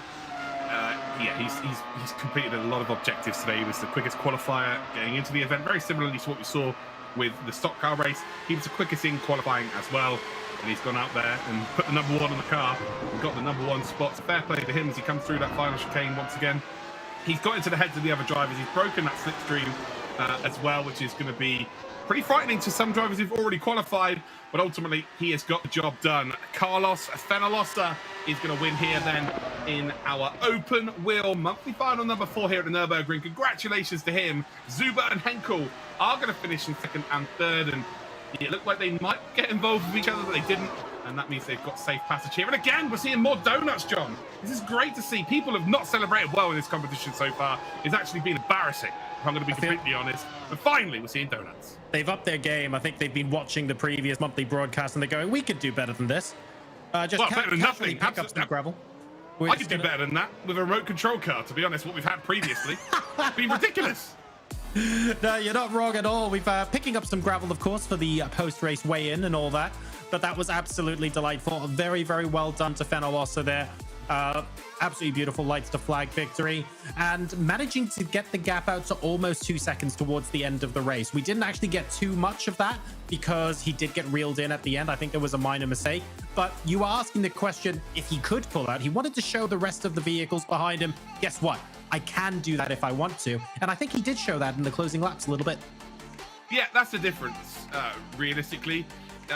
We had in monthly final number 1, we had some of the very fastest drivers in the world, such as Graham Carroll, a Red Bull Racing driver for sim racing. He's already qualified. We have Martin van Luzenoord, who is currently leading the World Championship in the Dallara car in iRacing, qualified for monthly final number 2. So at this stage, winning really isn't enough. You've got to try and get into their heads a little bit as well. And they're going to be thinking now, oh, okay, so that's someone else to watch out for. And if you can get racing drivers thinking outside of what they've got to do, you're going to start winning psychological battles. Let's go ahead and take a look at our final results here for the open wheel race sponsored by Splunk. Here are your top 10. Carlos Fenellosa, or pre-race, just Carlos, is going to comfortably take a lights to flag victory. Absolutely delightful stuff from him. Peter Zuba and Andreas Henkel will take second and third spots and round out the podium. We then have Robin Stlund immediately behind them. Pablo Espes and Cedric Bill recovering to 6th place. Julian Bachmann and Adam Illman will be 7th and 8th. And rounding at the top 10, we have Julian Blanchet and Matthias Kraus. Yeah, an epic top 10 there. I like to imagine that Carlos Fenellosa is the Carlos from the first Hangover movie, and he's grown up to be an incredible sim racer. Who knows? Michael Prinsloo then is in 11th position. We've got Laia Beamer, Lazarov, Daniel Sedgley, and Luca Becker 13th and 14th after Luca Becker took Shabolik's Balog out. There's not really, and I can't really sugarcoat that. He capitulated, Balog. Mike Ellis then will be in P16, and then we've got Gregory in P17. And here we take a look at some of the moments from the race. Oh, God. A little bit of argy-bargy going on there early on, and not ideal at all. And this was the incident, sadly, that took out quite a lot of the cars behind the top three. Yeah, all we need there is a wee bowling strike sound in the background, and that would be a complete scene, wouldn't it? He absolutely obliterated Balog. And there you go. You can see from Zuba, him getting the 2 left wheels on the inside of that curb to help rotation of the car. So good to see that's being used in sim racing. And it wasn't a mistake. Oh, no, okay, there was a mistake. So Zuba runs wide here. Does he get retaken? No, he doesn't. So Zuba up into P2. So actually it was, just a really, really good move. And he did go for it in the end. Shame he didn't catch that, really. But ultimately, it didn't really matter in the grand scale of things. But it was a good win for Carlos. He manages to get the job done. We're seeing donuts for the first time this whole competition. Ooh. The rest of the winners have been an absolute joke so far. Are we, though? Up to moving forward. Are we, though? It's a bit more of a pretzel than a donut, if we're being honest with that. I thought he started off well. We were very excited for it. He didn't really get that circular motion going. Maybe he'll win another one, and we'll see that in the semi-final. You just made me hungry now. That's it. Well, I'll tell you what, we're going to go to a break before we actually come back with the third race of the evening. It's going to be the McLaren 720S sports car. Really excited for that because we are going into nighttime mode. I can't remember what you said earlier, but I loved it. It's going to be Suzuka, ladies and gentlemen, at night. I cannot wait for the sports car segment to begin. A massive thank you to Splunk, Logitech G, Quantum Pay, and McLaren for helping us put this program on. We'll be back in just a couple of minutes for the sports car race.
If anyone could do it, it can't be Chris McDade. And here we go. We're off then.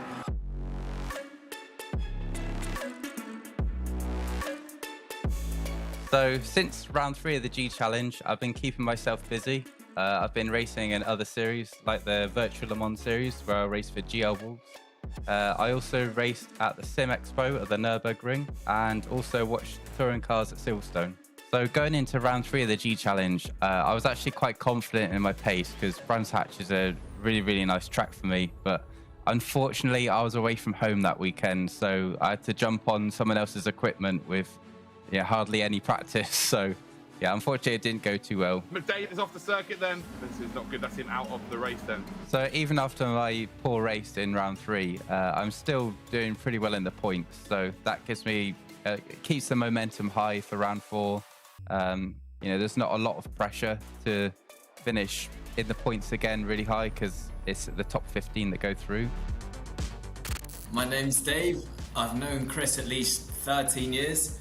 We went to school together, we used to go to the gym together, play video games. We lived right next to each other, so whenever we had free time, I'd go to his house or he'd come to mine. We'd play video games, whether it be Call of Duty, Dirt 3, things like this, as well as going to the gym and playing tennis and other sports as well. All of our things revolve around the sun, basically, apart from gaming. So, yeah, in the summer, we're always outside. Like Dave said, playing football on the green. We got lots of beaches near us. So, yeah, there's plenty of options for that. Our hobbies just completely cross over. I think, like, every single hobby of mine is a hobby of Dave's as well. Yeah, I think it started with Call of Duty. Then as we got older, then we were starting to get our car licenses and things like that. We started getting into cars more. Remember, you had the Nissan Slam. Yes. And yes. We started off the wagon. Yeah. Then we started playing other games. Like since I used to race with him just on Dirt 3 when it was just console, Now, like with his full gaming rig with the steering wheel and stuff like that, like coming from back then, like I would never have thought that he would be in this position now with all of this racing gear and stuff like that. I think it's really cool, and the fact that he gets to travel and do it as well, it's really nice. I should have kept it up. So Dave, do you still watch all of my racing? I wouldn't say all of them. If there's like a big event or something, then yeah, I'll watch that. Okay. Providing it I'll take that. Providing it fits around my working hours, I'll try and make it fit around your working hours. Thank you. The next race being Suzuka. It's one of my better tracks. I'm very, very comfortable there. I love racing there. I think it's an amazing track. There's so many different parts to it. Racing, it can be quite challenging to overtake, so qualifying will be really important. And then obviously it's in the night as well, so that adds another aspect. One of my goals each race of the G Challenge is to put a qualifying lap in that is very, very close or even better than my practice times. For me, that's quite a challenge, being that qualifying is so short, and obviously practice time can be very, very long. I'm always quite confident in my race pace, so I feel if I start in a good position, then I'll always end in a good position.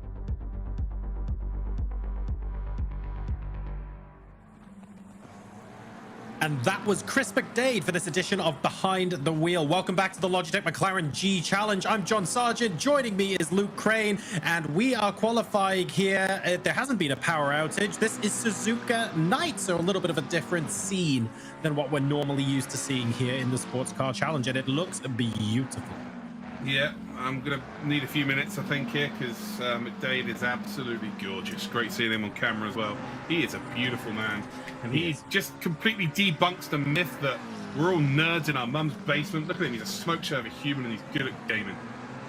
I mean, there's a reason we're watching Chris McDade and not us, but I think that was the right decision, to be fair. As far as editorial is concerned, I feel that was the correct call.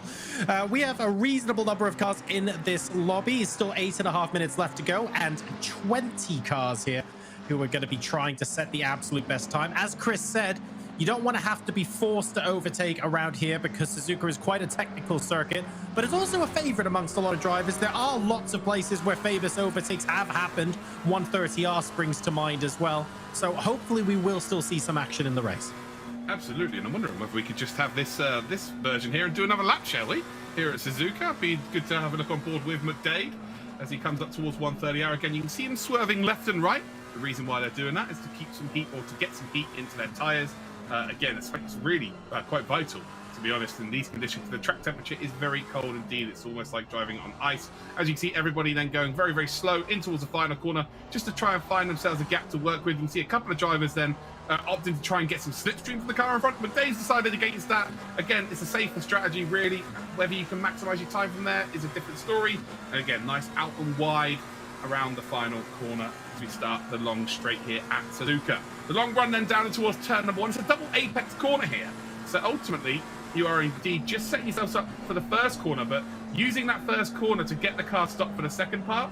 And again, you need to be on the power as early as possible. Not too much, because if you run off that green stuff there, it invalidates the lap time. And then this is where you can lose hemorrhage time, or you can gain lots of time through the S's here at Suzuka. It's just about making sure that you are taking the shortest route through this part of the circuit. Make sure that you're not running wide and scrubbing loads of speed off and scrubbing loads of time off. Up then the uphill left-hander is a blind exit here as well. So you've got to just trust that the car is going to turn in. You've got to be on the power again as early as possible. Up then in towards the double right-handers, the Degner curves as they are called. And the second one especially, you need to maximize your exit. Again, grab as much curb on the exit as possibly can. And then we've got this very tricky right-hander coming up towards the Kobayashi corner. You're on the brakes before you've got the car fully turned through that right-hand kink, which can really unsettle the rear end. So again, you've got to be so spot on with your braking. And now we've got this massive long run in towards Spoon curve, which again is a double left-hander. So you've got to just set yourself up nicely. And once again, you're going to be on the brakes just after you've gone through that right-hander. So you've got to make sure the car's settled and facing in the right direction. You want to get the car stopped in through the first part of this double left-hander. And again, this is a blind exit when you're on the power. So you've just got to trust that you've gotten the power late enough, really, to make sure that you don't indeed run off into the grass along the old start-finish straight up to one of the most famous corners in the world of motorsport. It is absolutely flat out here. We're going to listen to the car. Oh, ever so slightly a lift off there, runs out onto the curbing as well. Brilliant turn there, and actually probably will be flat out on his second attempt as they come through the final chicane here. Apostel's gone fastest at 58.536. How quick is this time here from McDade? It didn't look like it was going to set the world alight, if I'm going to be completely honest with you, but it did look very tidy indeed. Across the line he goes. We're going to have a look at the top 15 times very shortly, and it is put him into P6 at 59.2. He'll be expecting a few more tenths of a second, but a very good lap time there, John, indeed. Absolutely. With 5 minutes left to go now in the qualifiers for Suzuka Night. If you fancy having a go yourself and you want to put a couple of laps in on Suzuka Night at home, we've gone ahead and prepared a little bit of a video for you, but really just a bit of an excuse to get some beautiful shots of cars driving around this gorgeous circuit. Let's take a look. The first racing track to ever be built in Japan, Suzuka is one of the most recognizable racing circuits in the world. Known for its figure-of-8 layout, but also as one of the world's favorite drivers' circuits. Let's get stuck in.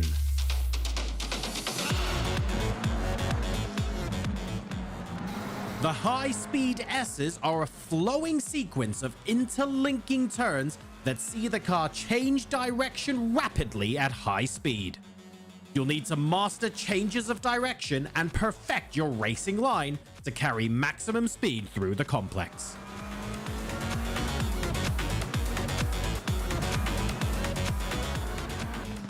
The Degner curve is made up of two tough and quick right-handers.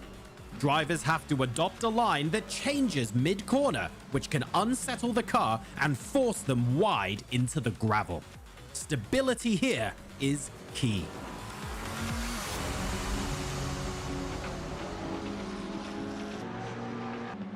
Spoon curve is all about keeping the rhythm going. If you're too aggressive on the throttle, you will lose time through turn 14 and carry this deficit all the way through 130R. Be too slow on the throttle and you'll lose valuable tenths on entry and into the apex. The awesome 130R corner is actually a straight in engine terms, with the driver at full throttle throughout. This corner has been the site of famous high-speed overtakes at the highest levels of racing. What are you waiting for? Visit logitechgchallenge.com to enter and see you on track.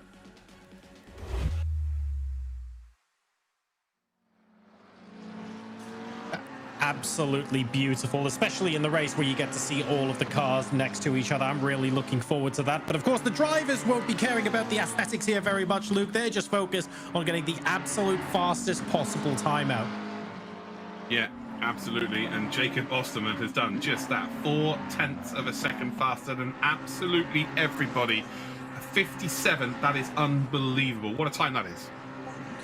1:57.939. It's going to take some beating. Still 2 minutes left, though, in the qualifying session. So there's potentially enough time for someone to sneak in a lap that can contest with that. But you're right.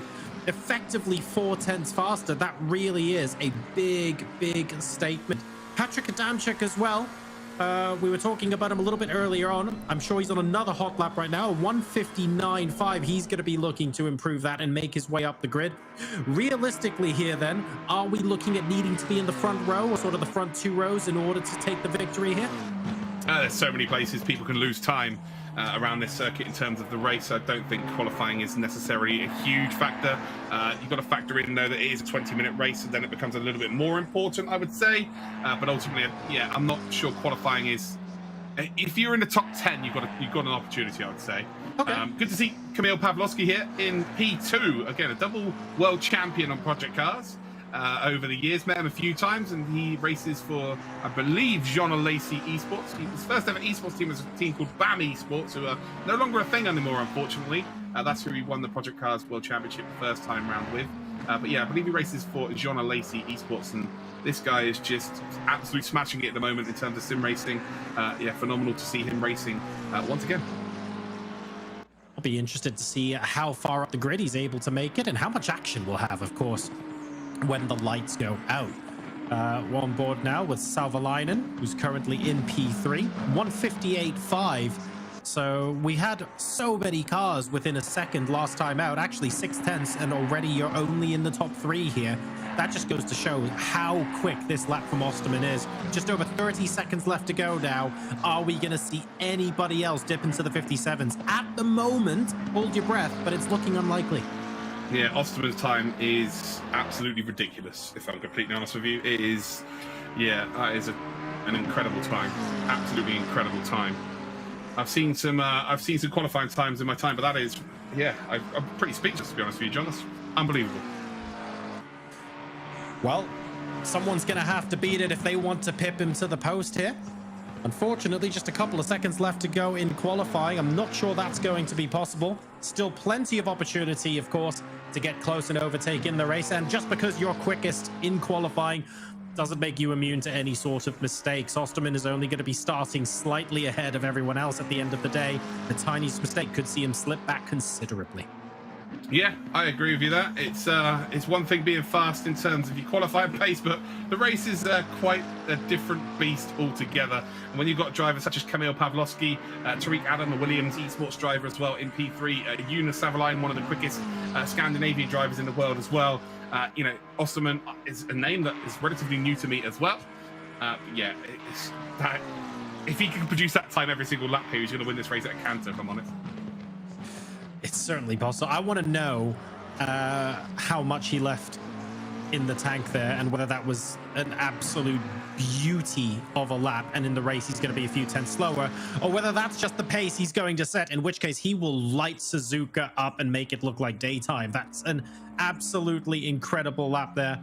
So qualifying is now over. Let's go ahead and take a look at the track conditions for our next race here at Suzuka Night. There you see the beautiful Ferris wheel, or for Halloween, the gigantic spider's web. I think that's extremely appropriate given the time of year. 20-degree ambient temperature and 20-degree track temperature as well. Remember, we are racing at night here, so a little bit less grit on the track. At the end of the day, it's not as hot, but it's also completely still. No breeze, nice and cloudy, but a little bit different to your blazing hot track conditions daytime racing, Luke. Yeah, for sure. You know, track temperature being as low as it is in terms of night time, it does help with the lap times here. So yeah, tyre wear's not going to be a factor at all. It's just going to be a proper sprint from start to finish, and it's going to be super exciting to watch.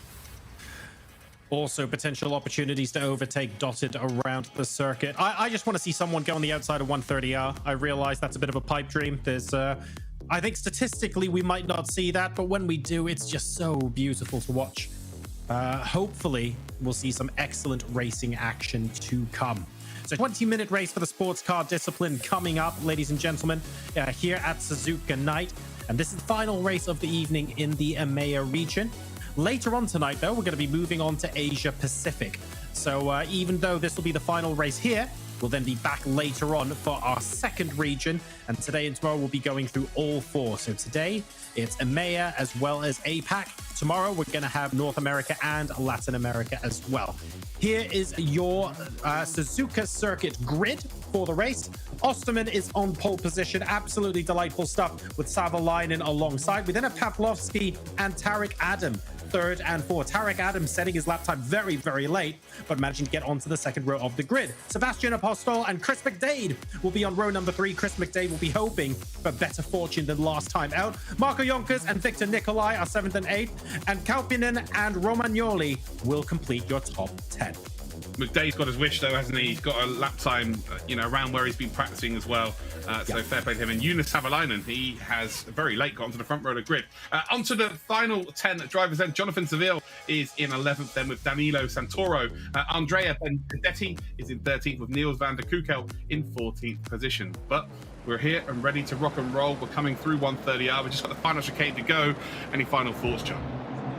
I'm looking forward to seeing if Osterman can build up a lead, or if we're going to see Savalainen and Pavlovsky sort of rein him in and hopefully get him into a battle for track position. It's not going to be the fastest way round, sure, but I want to see that battle. For sure. I think we're going to see a very, very, very cool battle here today. Again, a very much a driver-friendly circuit. They've done plenty of laps around here. And I guess the big factor on ACC is there's not too many tracks. So every single driver would have a lot of lap time or a lot of laps within every single track. So we're going to see the very best from them. It is Osterman on pole position and Savalainen is in second. The final EMEA race of our monthly final number 4 here on ACC is indeed live. Down in towards then turn number 1. And you see that Osterman then has got a pretty bad start, really. But Savalainen's been spun. Savalainen's pit maneuvered himself. He completely drove across then the bonnet of Pavlovsky, and Pavlovsky had nowhere to go. I guess we'll see that as a replay. Tariq Adams going to move up position as well. Sebastian Apostol is going to move up to the 4th here. But the big story here is that Savalainen on the front row of the grid, P2 in qualifying, has pretty much taken himself out of the race.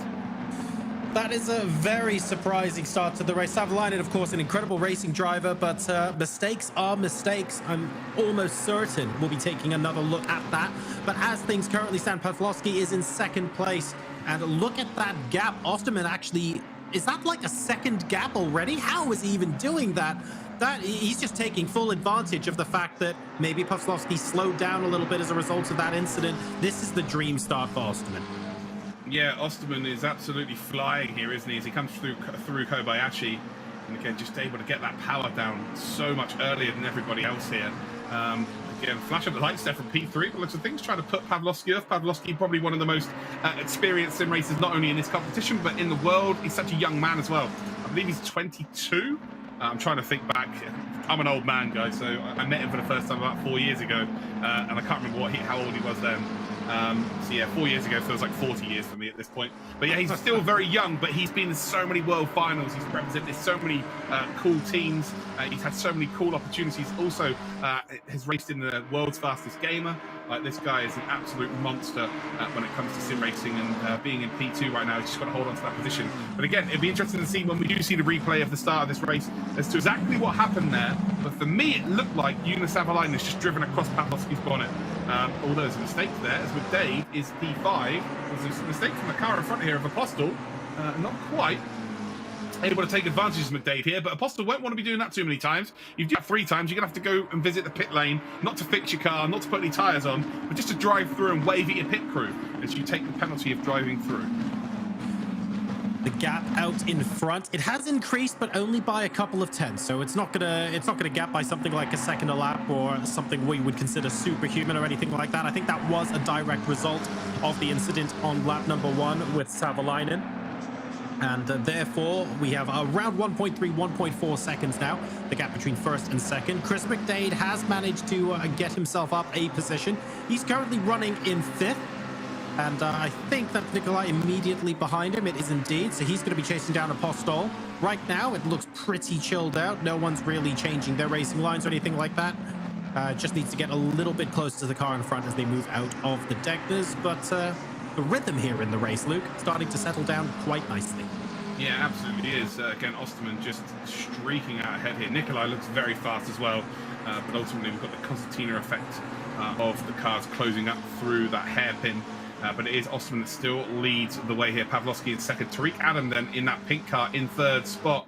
And it looks like Osterman is just stagnated a little bit. He got a nice 1 second gap on the first lap, but ultimately it looks like the other two have figured it out, although he's gained another half a second here. Half a second is, again, at this level, massive. So fair play to Osterman at this stage. That is a ridiculous gap to have found. Then you've got Tariq Adam just only 0.6 of a second behind Pavlovsky. And we said earlier on in like the Open Wheel Championship, John, if you can get out of the slipstream or you can break the slipstream from being in P1, it makes your job so much easier if you've got no one else to really be worried about. Exactly right. I mean, at the end of the day, if you just need to focus on keeping it on the great stuff and being fast, it's just an extended qualifying session, really. You don't really want to have any additional worries, but these guys are also quite experienced. The flashing of the lights we saw there from Tariq Adam earlier on, that's not going to put people like Pavlovsky off, for example. Although, you're a racing driver, you are going to try every trick in the book if it's available to you. I thought you were calling me a racing driver then, and I was dreaming, but obviously that's not the case. I understand how you meant it now, and I do like to apologise to my brain for getting its hopes up and thinking I was going to be racing a car at some point. But yes, we should race. We should get to a track of some description and hopefully find something that can comfortably take our weight and maybe set a couple of lap times. That'd be fun. I don't think anyone wants to watch us drive haulage trucks around, to be honest. Touché. The government does at the moment, but that's another story. Fastest lap now from Osterman. Yeah, Osterman is just stretching his legs out here, and he has really stretched that gap out. He's gained 0.4 through the first sector, so he's just, turned on the performance for sure over the last half a lap or so. Pavlovsky then really has not got an answer to the leader of this race. Tariq Adam just in behind as well. Lap time wise, 58.6 is the fastest that we've seen. Then we've got a 58.8 as the second fastest, which indeed is Pavlovsky. You kind of expect the front two to be the fastest out there, and they duly are delivering that. Niels van der Kukel is, well, down to P20 as it stands then, so not, I don't think he's actually started, to be fair. His quick lap times are 2 seconds, 0.274, and I'm not sure whether he's just, that's how long it was into the race before it ended, or not. But if it was, maybe it's on Bristol. Yeah, that was not a long race at all, was it? Absolutely not. That's a very interesting sort of graphic we have there. Yeah, I think you're right. It's possible that he didn't start or maybe was involved in a first quarter incident or something similar. I don't think 2.2 seconds, he hasn't made it to the first corner to have a first corner incident. Yeah, he doesn't actually make it down in time. No, that's a fair point. And there we go. We now have the double dash there, so that makes a lot more sense. A little bit surprised to see Patrick Adamczyk down in 17th. I wonder if he was involved in something in the first lap, but I remember he didn't qualify in the top 10 either. Maybe we'll get to see a second half of the race resurgence from him. In the meantime, though, Osterman now 2.2 seconds ahead of Pavlovsky, who is a further 0.7 ahead of Tariq Adam. They then have a 1.5 second gap back to Sebastian Apostol. Yeah, for sure. And just through the S's here, it looked like Osterman's car is just glued to the road. Fair play to him. He is on absolute fires. Pavlovsky makes a little bit of a mistake there. You make one mistake through the S's, and ultimately you lose a hell of a lot of time. And that will be why Osterman's been able to get this big gap, because people behind him are under a bit more pressure. And they keep making those mistakes. Tariq Adam, Pavlovsky, although they're still in a very comfortable position to qualify, it will be 3 drivers qualifying once again today, as nobody who's already qualified is back in the lobby. We are missing Murphy and we're missing Siklari, so those drivers aren't even in the session, which is a huge shame. We'd love to have seen them this weekend, but maybe we'll see them in the final round. Who knows? Tariq Adam, though, starting to close up to the back here, as Osterman's actually gone faster again. He's done a 58.5 now. So his lap times are coming down further and further and further, as McDade then, as our featured driver behind the wheel series in the EMEA region, is kind of starting to deal with Nikolai in behind him. He's kind of getting a bit of a gap now, so he can look to maybe move forward in this race. But yeah, ultimately, when you've got pressure from behind you, it's very difficult to then go and catch up to the car in front, because you're really just defending the line. You're taking adverse lines through corners, slower lines through corners, and it makes it very, very difficult. And the early few laps here for McDade gained that one position because of the incident into turn number 1, but ultimately, just not really being able to get into any sort of rhythm to put pressure on the front three. Yeah, unfortunately, it looks like he's struggling to keep up with Apostol at the moment, and as a result, he's going to end up defending against Nikolai a little bit more as Chris McDade than he will be attacking the car in front. Not ideal, but at the end of the day, he's in P5 at the moment. It's a good platform to move yourself forward. We're not quite at the halfway point of this race yet, and as you can see, the car's settling into the rhythm, nice and single file down the start-finish straight.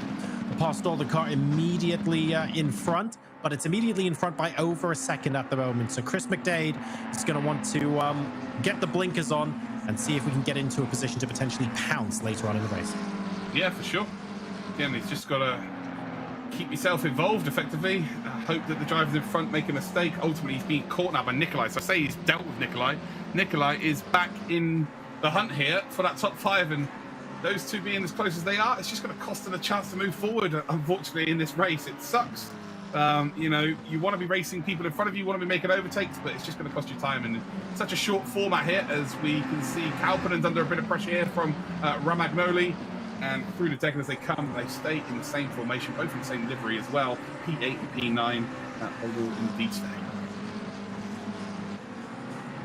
I'm just trying to work out if are we going to see any sign in this race, really, that the cooler track temperatures compared to a normal outing in Suzuka, Luke, are resulting in the cars having a bit less grip. I'm looking for signs of sliding around, but I can't see any at the moment.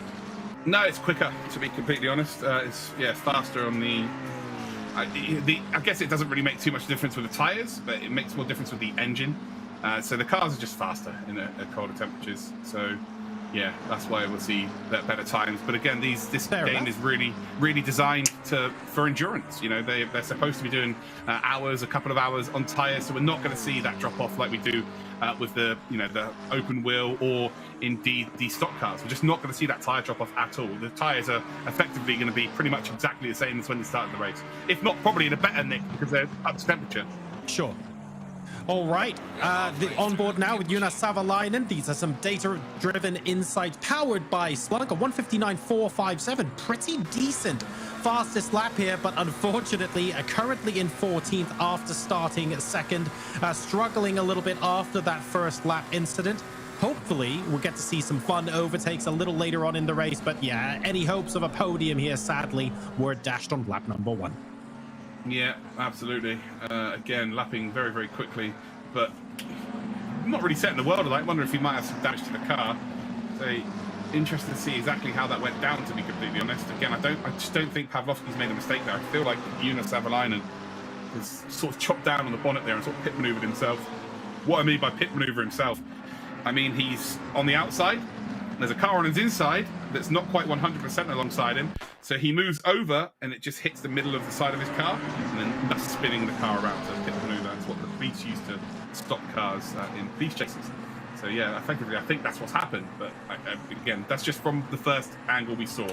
Nikolai's still behind McDade. McDade is not able to drive away here, which means Marco Jonkers, who over the last few months, Marco Jonkers has become a very, very impressive driver in ACC. He came out of really nowhere. I first saw him racing in the Porsche Cups, a few Porsche Cup series within this game, and now he's transitioning it into GT3, and he's someone who's just getting faster and faster and faster. Again, relatively new to the sim racing scene, but ultimately just showing some severe pace. And I'm sure we're going to see him next month as well.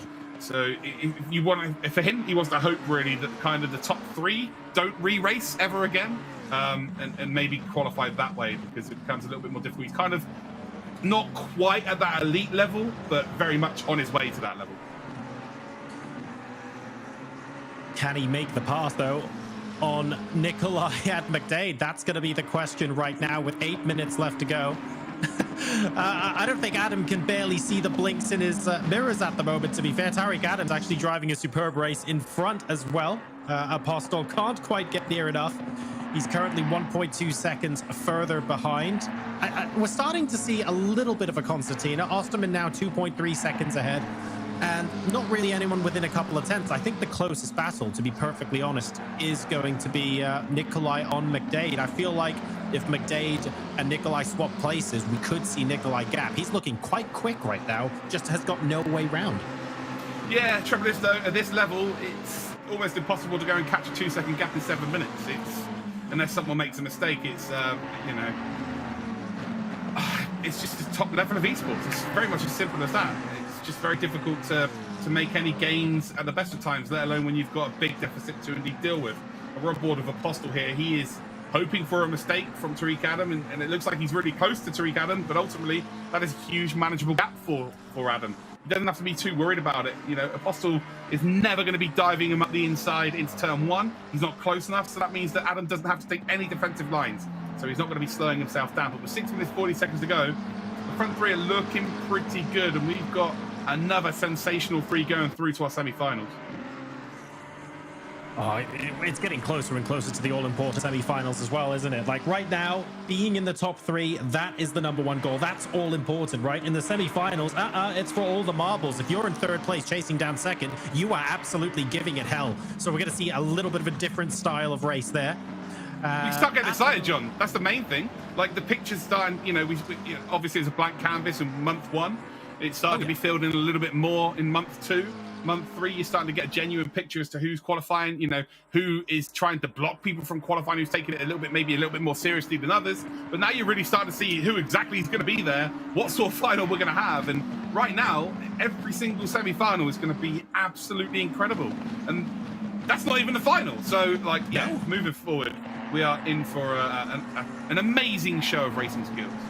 We spent the last couple of months putting together the corners and the edges of the jigsaw, slowly starting to fill that in. We are now starting to see the picture of exactly what that's going to look like. On board again with Victor Nikolai. Very important battle this, and the closest one on track right now. If people are wondering, why are you going back to that? Because this is quite important going into the final 5 minutes of this race. As you can see, a 59 flat, so Nikolai is rapid, but needs to find a way around McDade. If he wants to prove to us he can go even faster than that. He started in 8, so he's already made up a couple of places.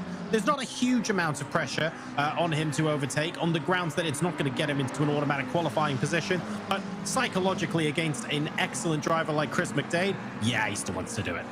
Yeah, for sure, 100%. You're talking about this puzzle that we're putting together. I reckon it's going to take about 8 months from start to finish in this competition. Considering it says 3+ years on the box, that is pretty impressive stuff that we managed to do it in that time. Nikolai still looking to get up towards that top 5, though. He's got to get past McDade, and McDade is proven to be a very tough obstacle, a very tough cookie to crack. Oh, and that's a bit of an off there for Romagnoli.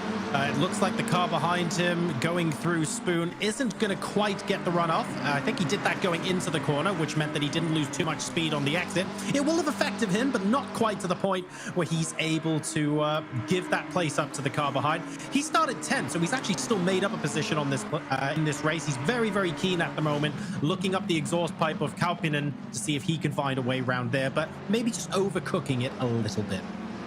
Yeah, again, it's a very tough series to make overtakes on, because we've seen historically EMEA as a region is probably the strongest, but historically it's the sports car. We've always had sports car, whether when we use Project Cars 2 or whether we've used ACC, we've always had a sports car series, and that always brings the best of the best. And it's one thing being very fast around the lap time, but then try and make an overtake on someone who maybe is 100th of a second slower than you around one particular lap. You need to have, in these cars, you need to really be about 0.8 of a second, maybe even a second faster over the course of a lap, which makes it very, very difficult. And they're just not, the slipstream isn't really huge within this game either as well. There's not a lot of aero on these cars these days as well. So it makes it, the hole that's being punched in the air from the car in front is a little bit smaller.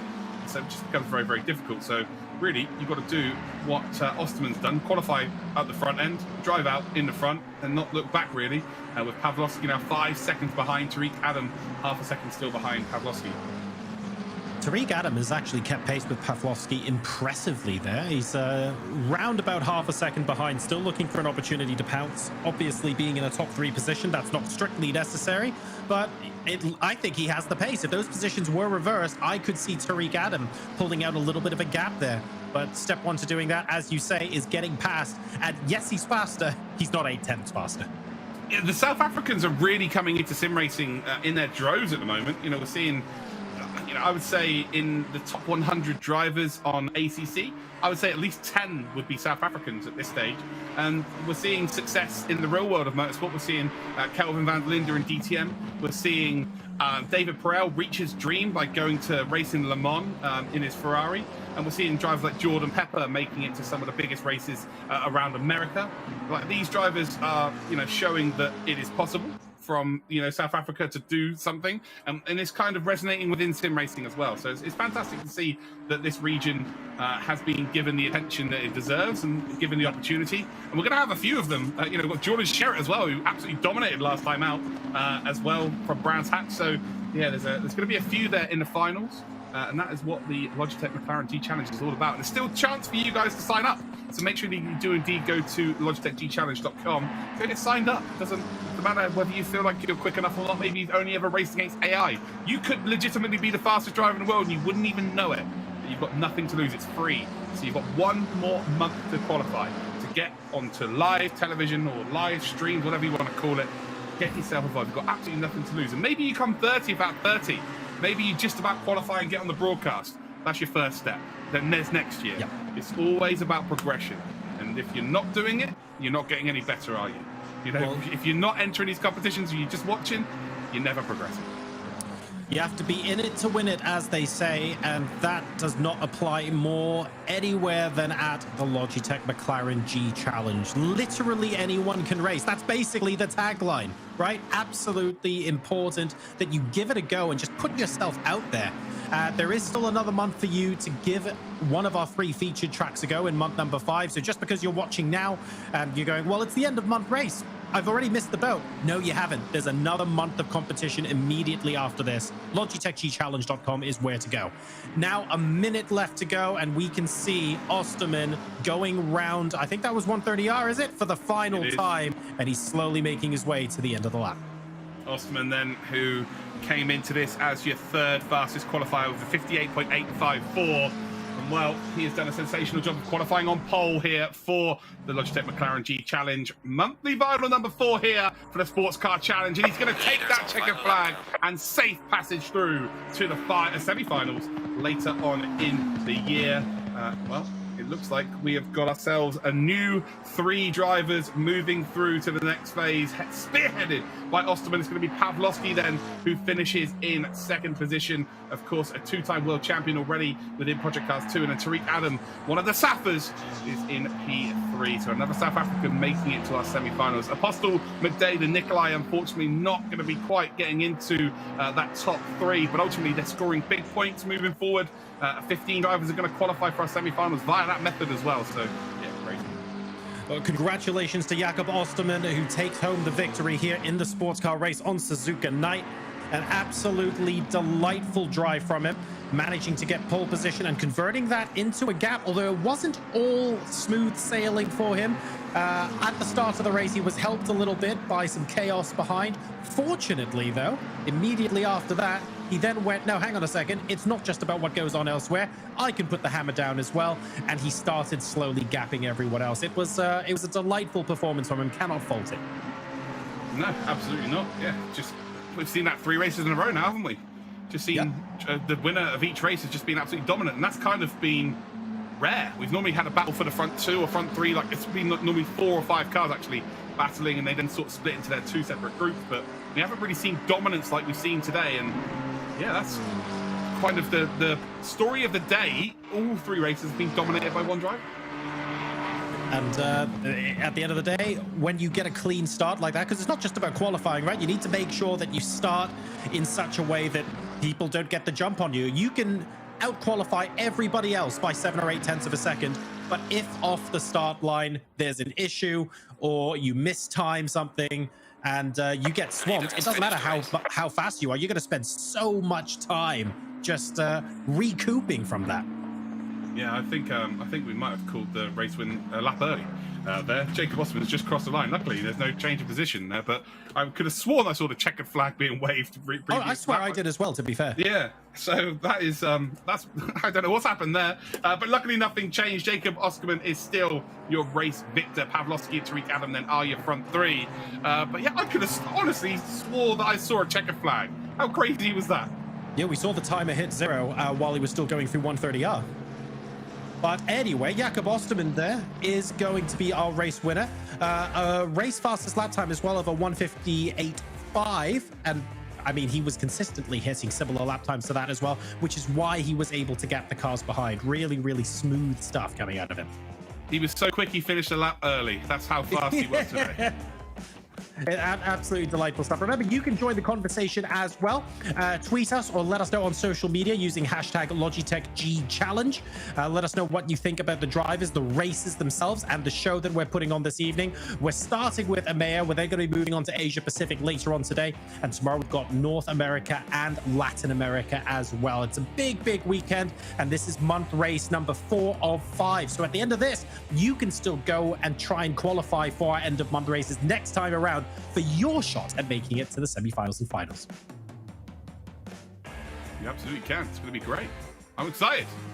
I don't know. Yeah. I don't know. I've got no words. Like, we've just seen 3 real dominant drivers. I'm kind of a bit shocked that that's been the case, to be honest. It's kind of very different to how it's going. But yeah, I just had the realization that we do have 3 more to go this weekend. Yep. So yeah, just a slow burner for me. Got to keep this energy conserved. This it was interesting as well because we thought we would have a variation in strategy in race number 1. We thought maybe someone was going to take a punt on a pit stop, and even though they didn't, the field was quite bunched up.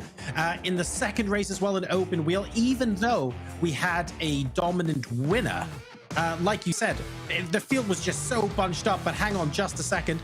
We now have the final results powered by Splunk from the Sports Car Challenge. Jakob Osterman, of course, your race winner, just under 4 seconds clear of Kamil Pavlovsky, and Tariq Adam will be making up the podium positions. Sebastian Apostol and Chris McDade make up the top 5. That's a top 5 finish there for Chris McDade. Valuable points, no doubt. And Victor Nikolai will finish in 6th, ahead of Marco Jonkers, Kalpinen even, Romagnoli, and Santoro making up your top 10. Yeah, phenomenal drive from the top 3. All of the top 10 scoring really good points moving forward in the championship. We've got Jonathan Seville in 11th position, and we've got Andrea Benedetti in 12th. Victor Taras and Jonas Savalainen are in 13th and 14th. Matis Voss, Francesco Giardinto. We've then got Denis Sakharov, Patrick Adamczyk as your top 18, and then unfortunately Corrado Chiriello and Niels van der Kukel, I don't think, finished the race. So let's go ahead and take a look at some of the moments from that race. Absolutely beautiful here on Suzuka Night. This was the critical point, I think, at the start. Osterman had to preserve the lead. It wasn't the quickest of starts, but he managed to get the job done. Yeah, it was a very, very good start there. And again, I think that's confirmation, really, that Pavlovsky is always going to keep his nose in there. And Savalainen just pit maneuvered himself. I feel like he had to preempt that someone's going to be up his inside there. We're watching Romagnoli here make a mistake. Didn't lose a position through Spoon curve, but ultimately you don't want to be bouncing the car over the curbs there. Definitely going to see him back for sure. Nikolai then trying to potentially make a move on McDade, try and force McDade into a bit of a mistake, but wasn't able to do so. Osterman, who did officially finish after the 12 laps there, although we may have called it at 11. But yeah, it doesn't matter. He was still very, very quick and deserving of the winner's position. It was truly spectacular. I don't think he had very much to worry about all race long. It felt like he got a second wind after the first couple of laps as well. I'd be very keen to hear more about that. It looked like, oh, he's a second ahead after the first lap or two. That might have been a byproduct of what was going on behind him. But then he really switched on the juice and he said, guess what, guys, this was no fluke. And that was actually, if anything, Luke, you were saying how this race is about being psychological. You want to be able to get in the heads of the people you're going to be racing against in the semi-final. That was his statement. Yeah, Pavlovsky, who is behind him, is a serial winner. It doesn't matter whether it's on ACC, on Project Cars, whether it be on GT Sport, whatever game he has been involved in, he is a serial winner. He wins in everything. So ultimately, if you can not only beat him, but beat him convincingly, that's good for you psychologically, but also that's a few drivers behind you that'll be like, oh, okay, he really does mean business. All right, well, we're now going to invite Jakob Osterman onto the show to have a quick chat with our race winner. Jakob, first of all, congratulations on your race win. You had a second maybe advantage after lap number 1. There were some incidents behind you, but you basically proved to everyone that actually it's the pace that's doing the talking, and you managed to gap the rest of the field as well. Yeah. Hey, first of all, pretty happy about my result, but the main thing I think was the quali. Like my lap I did was like 1 out of 100 laps, just nailed like every corner and extremely happy with it. Yeah, then race, unlucky that Jonas got taken out behind me, so they lost some time behind me there, and then I thought about, let's push and try to get a gap to the others so they are not in slipstream, and it happened like that, and I could get away with them and did a good race. Well, first of all, congratulations on your victory again with a very strong field as well. What was the biggest challenge? Obviously, let's remove the first 2 laps. You've got a great start, and you've got maybe a second advantage over everybody else. What was your biggest challenge from that point on, and what was going through your head more to the point? I mean, after lap 1, I just thought, keep calm, not attack too much, and just drive it home, and that's probably it. Well, you did a superb job of that, and you managed to do that while doing lap times that were still faster than the cars behind you. So it clearly shows you've got great pace, and I'm really looking forward to watching you race in the semi-finals, Jakob. Thank you very much for that. An absolutely superb race and a job well done. Thank you, guys. Brilliant. So that was Jakob Osterman, ladies and gentlemen. Absolutely imperious race there. We have seen a couple of those today, but they never get boring to watch because we are watching drivers that are going to be giving us a hell of a time when we get into the semi-finals, Luke. And I can't wait because you might see someone out in front to begin with, and you think, okay, that's fine. But what we're really doing is teeing up the mother of all semi-finals. Yeah, we absolutely are. And that's something to be genuinely excited about because there are a lot of drivers that have qualified at the start of this competition who have not taken part again. And they're going to maybe be a little bit out of practice. And there's going to be a few that have taken for granted how early they qualified. Whereas there's other drivers that have just been continuously battling against the same drivers month in, month out, which may gain an advantage. So, you may have some favourites in your head necessarily of who you think is going to go on and maybe win this competition.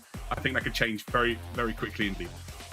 So that was race number 3 of 3 in the EMEA region. Just to remind you guys as well, we had the stock car race to begin with, where Timo Toika managed to take the victory there. Lemonik and Radecki Gregors would be able to take the second and third places respectively to grab those podium positions. Behind them, we had Marco IFL Dardo, a very eventful race for him. Then Chagnon, Despois, Navarro, Bilardel, Stedman, Fioravanti, Antoine Marc, Luan Majoki, Tilling, Lazarov, and Frowley make up your top 15 there. Ivan Kashkin then, and we had Henrik Bieler, as well as Urpo Holapa, who unfortunately didn't have the greatest race, but it's good to see him there, and we're looking forward to seeing exactly what happens later on in race number 5. Adam Illman, a name you'll see again later on. Federico Navia, Thierry Voissier, Patrick Klavinsky, Jorge Sepulveda, and Jerome Alquema will make up your 24 starters there. And even if your name is on the second page here, you will be able to take home a decent handful of points. Next, after the stock car race, we had the open wheel challenge. And that's where Carlos Fenolosa had an absolutely superb race to take home the victory. Peter Zuba and Andreas Henkel will be grabbing those podium positions. Robin Usland tried his very, very best to close the gap, but ultimately it was maintained and he finishes in 4th. Behind him, we have Espes, Cedric Bill, who unfortunately fell back during the race, but a great recovery drive. Backman, Adam Illman again, there you go. And we have Julien Blanchet right behind him and Matthias Kraus making up the top 10. Behind them, we have Prinsloo, Lazarov, Sedgley, Becker, and Chabot Balog, who unfortunately we didn't get to see all of the possibilities from, but hopefully we will get to see him in month number 5. Sadly, he was involved in that first corner incident. Mind you, first corner, not on lap 1. So those are your top 15. Further down the field then, we've got Mike Ellis and Driel Gregory rounding out the field. But it was a very entertaining race. And after that, of course, you have the sports car race that we just witnessed. All in all, Luke, I think it's been a delightful evening of racing so far. Yes, we've had qualifying on pole through to victory in each of our 3 races, but they've all sort of told their own flavor of story, and we've seen very interesting stories unfold behind the leader as well. I think that we have genuinely, like, we've got favourites. Like the open wheel for me in the EMEA, the favourite would have been Martin van Loozenord moving forward into this. Then if you couple that with the sports car as well, I think that was pretty open. I think Osterman has just put himself as the favourite to win that, and I feel like exactly the same has happened with the stock car. I don't think we had necessarily had a favourite for that one. Teemu Toika has absolutely come in and announced himself as, I'm here to win this, that's for sure. So I think in every other region there's kind of 1 or 2 drivers that really do stick out, and we haven't had that in EMEA, but today we really have seen that. A massive thank you once again to Splunk, Logitech G, Quantum Pay, and McLaren for helping us put the show on. That's it for the EMEA region here in this month's Logitech McLaren G Challenge. However, in a couple of hours, we will be back with APAC, and we're going to be doing this once again. 3 races across 3 racing disciplines here for you. Make sure to tune back into the stream in a couple of hours' time. See you then.